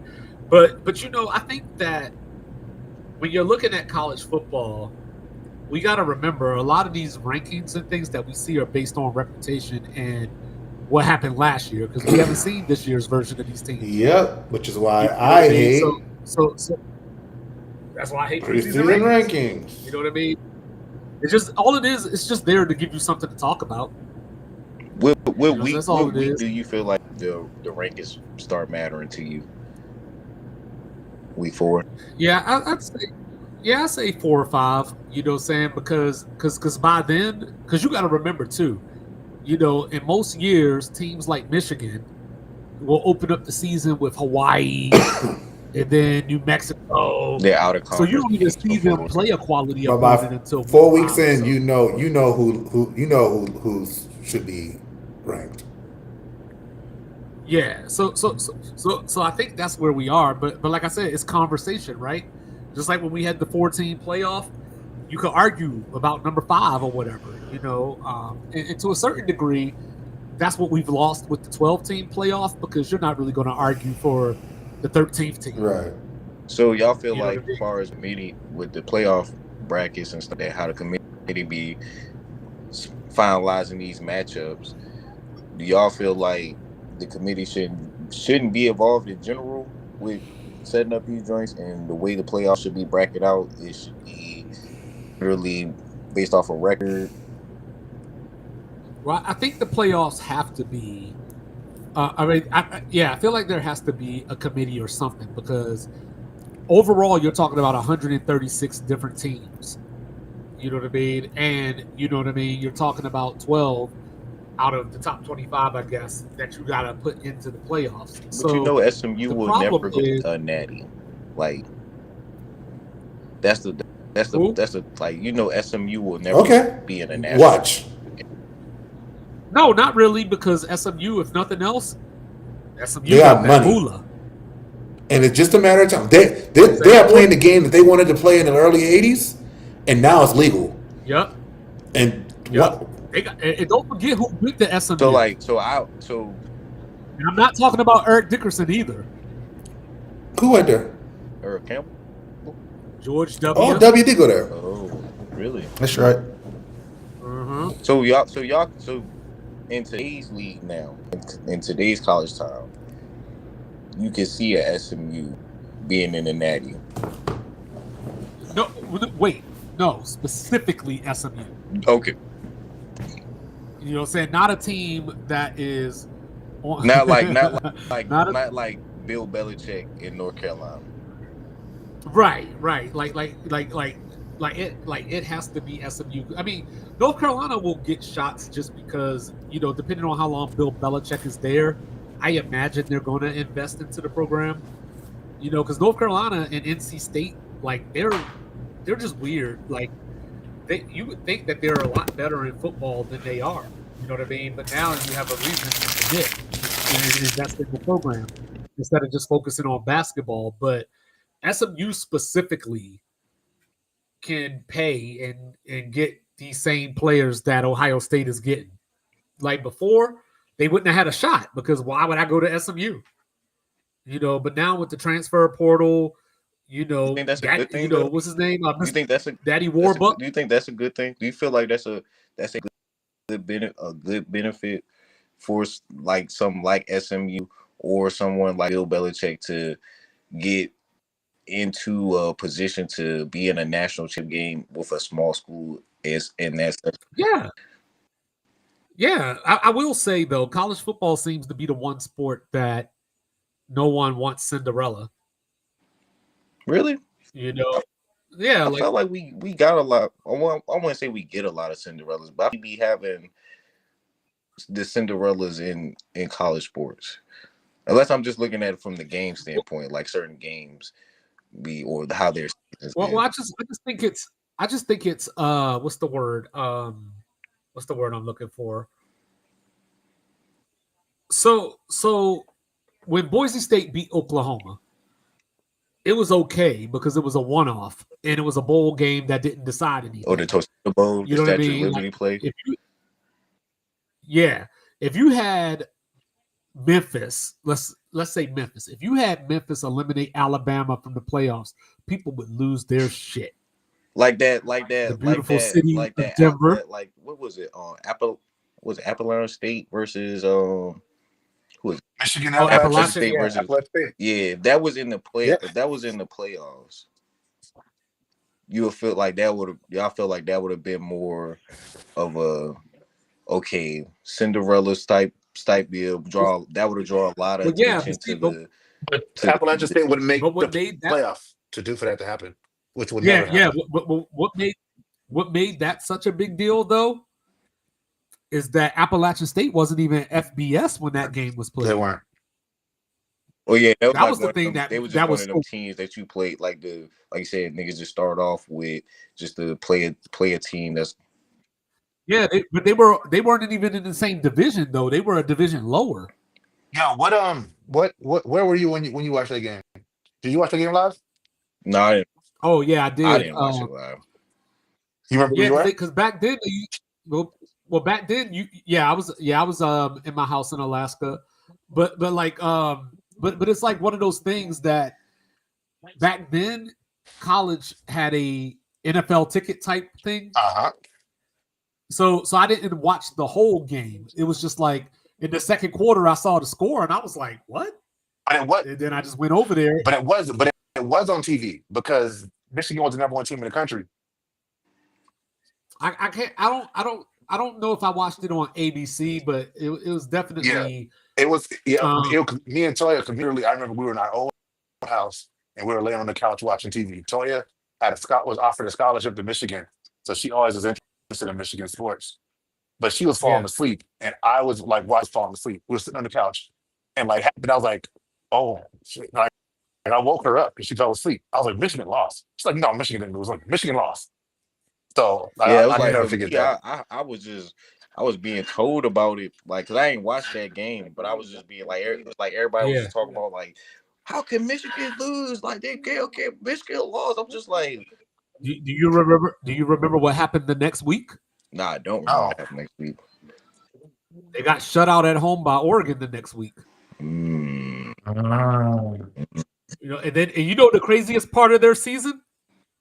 Both of those things happened, and they beat Tim Tebow in their bowl game. Weak.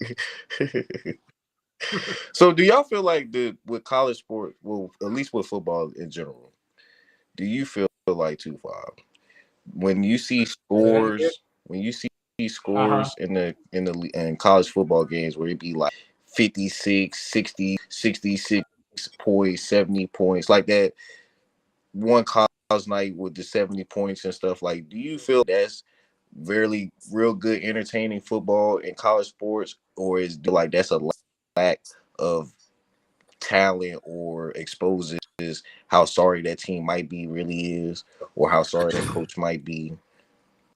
I think that it shows that it's too many teams. You know what I mean? Now, don't get me wrong. As a college football fan, I tell everybody college football was my first love. Mhm. You know what I'm saying? Before I got into girls, all that stuff. College football was my first love. Girls. So I'm all so I'm all for the football teams. Like, but the problem is that there are schools that we know will not compete. You know, like Vanderbilt had a good year last year. They beat Alabama. Vanderbilt's they'll probably never make a playoff. You know what I mean? Like they'll probably never win a national title. So why are you here? And so there has been talks that, you know, once the TV deals expire in 2030, 2031, that we might see more of a Big Ten, SEC, AFC, NFC type setup. More know what I mean? NFL polish setup. Right. Okay.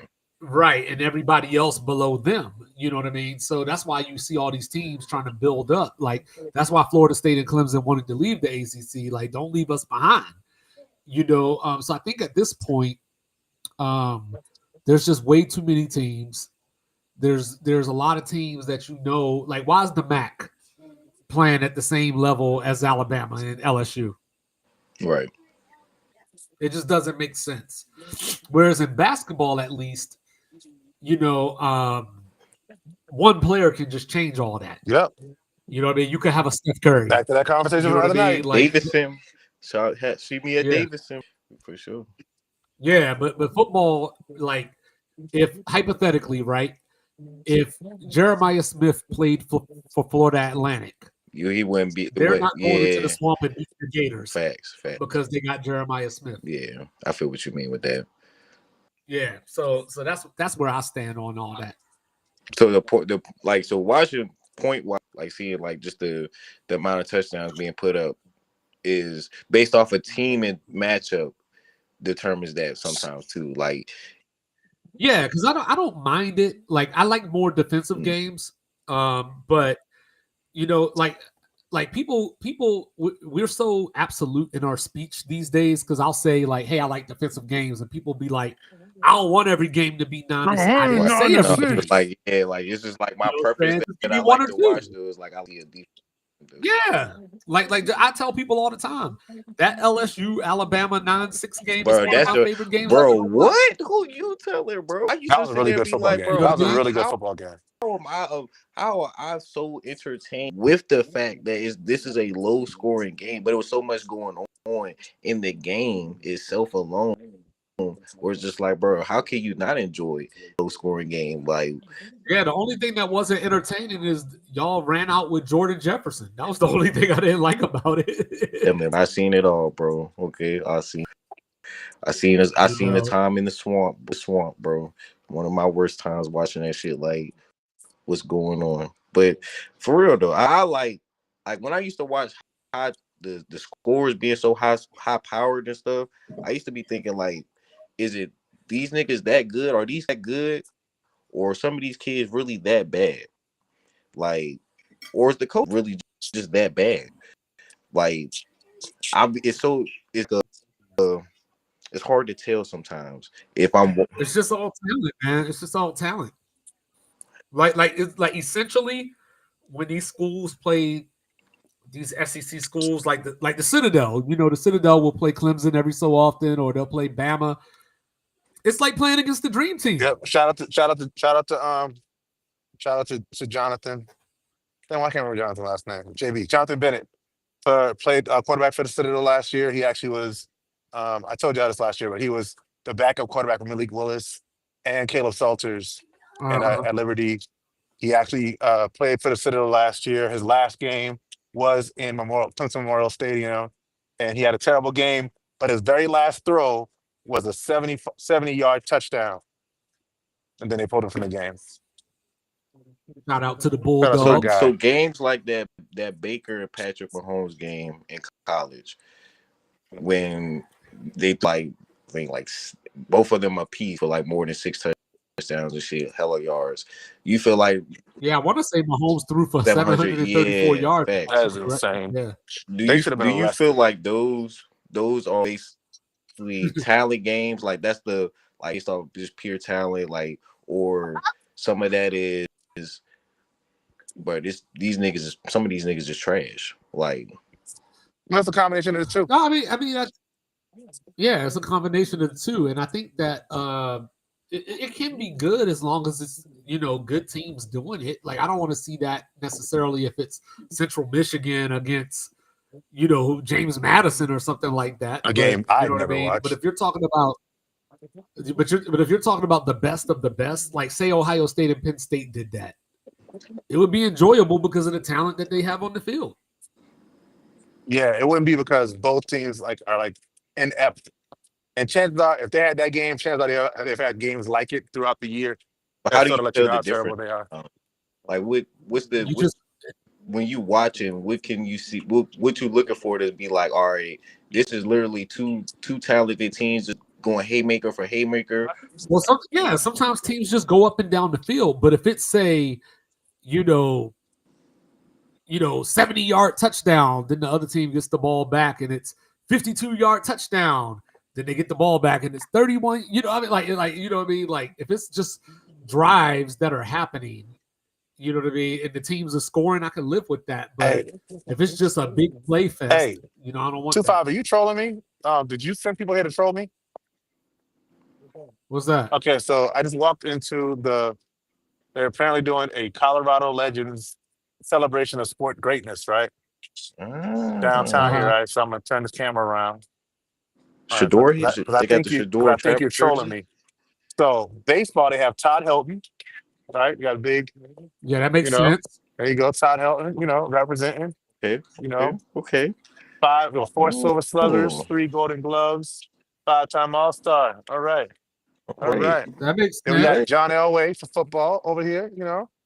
Oh, Johnny Wade. Makes sense. John Johnny Wade. Elway. At the Pro Bowls, 2 Super Bowls, 3 All-Pro selections, a Most Valuable Player. I like that setup. All That's right, nice. all right. That's nice there. This person here apparently did some stuff in Shador. the Olympics.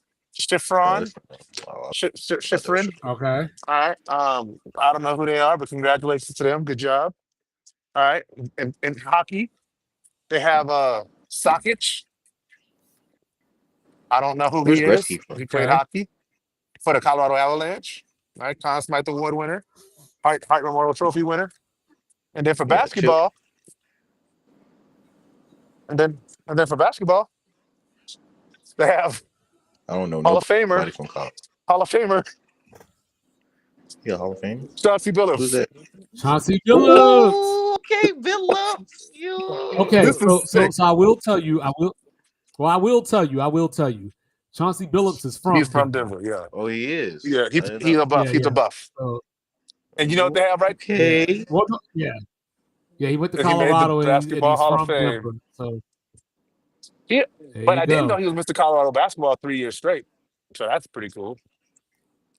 That's because Yeah, Billups Chauncey Billups. put some respect on Billups' name. Y'all remember what team drafted him? The Celtics. Good job. It was the Celtics. You know what I'm saying? For sure. But on that note, y'all, We done reached that. we done reached that God damn 3 hour and 5 Gotta minute get out mark. of here when we get to that You know 3 what I'm hour and saying? 5 minute mark. Yeah, I So already know.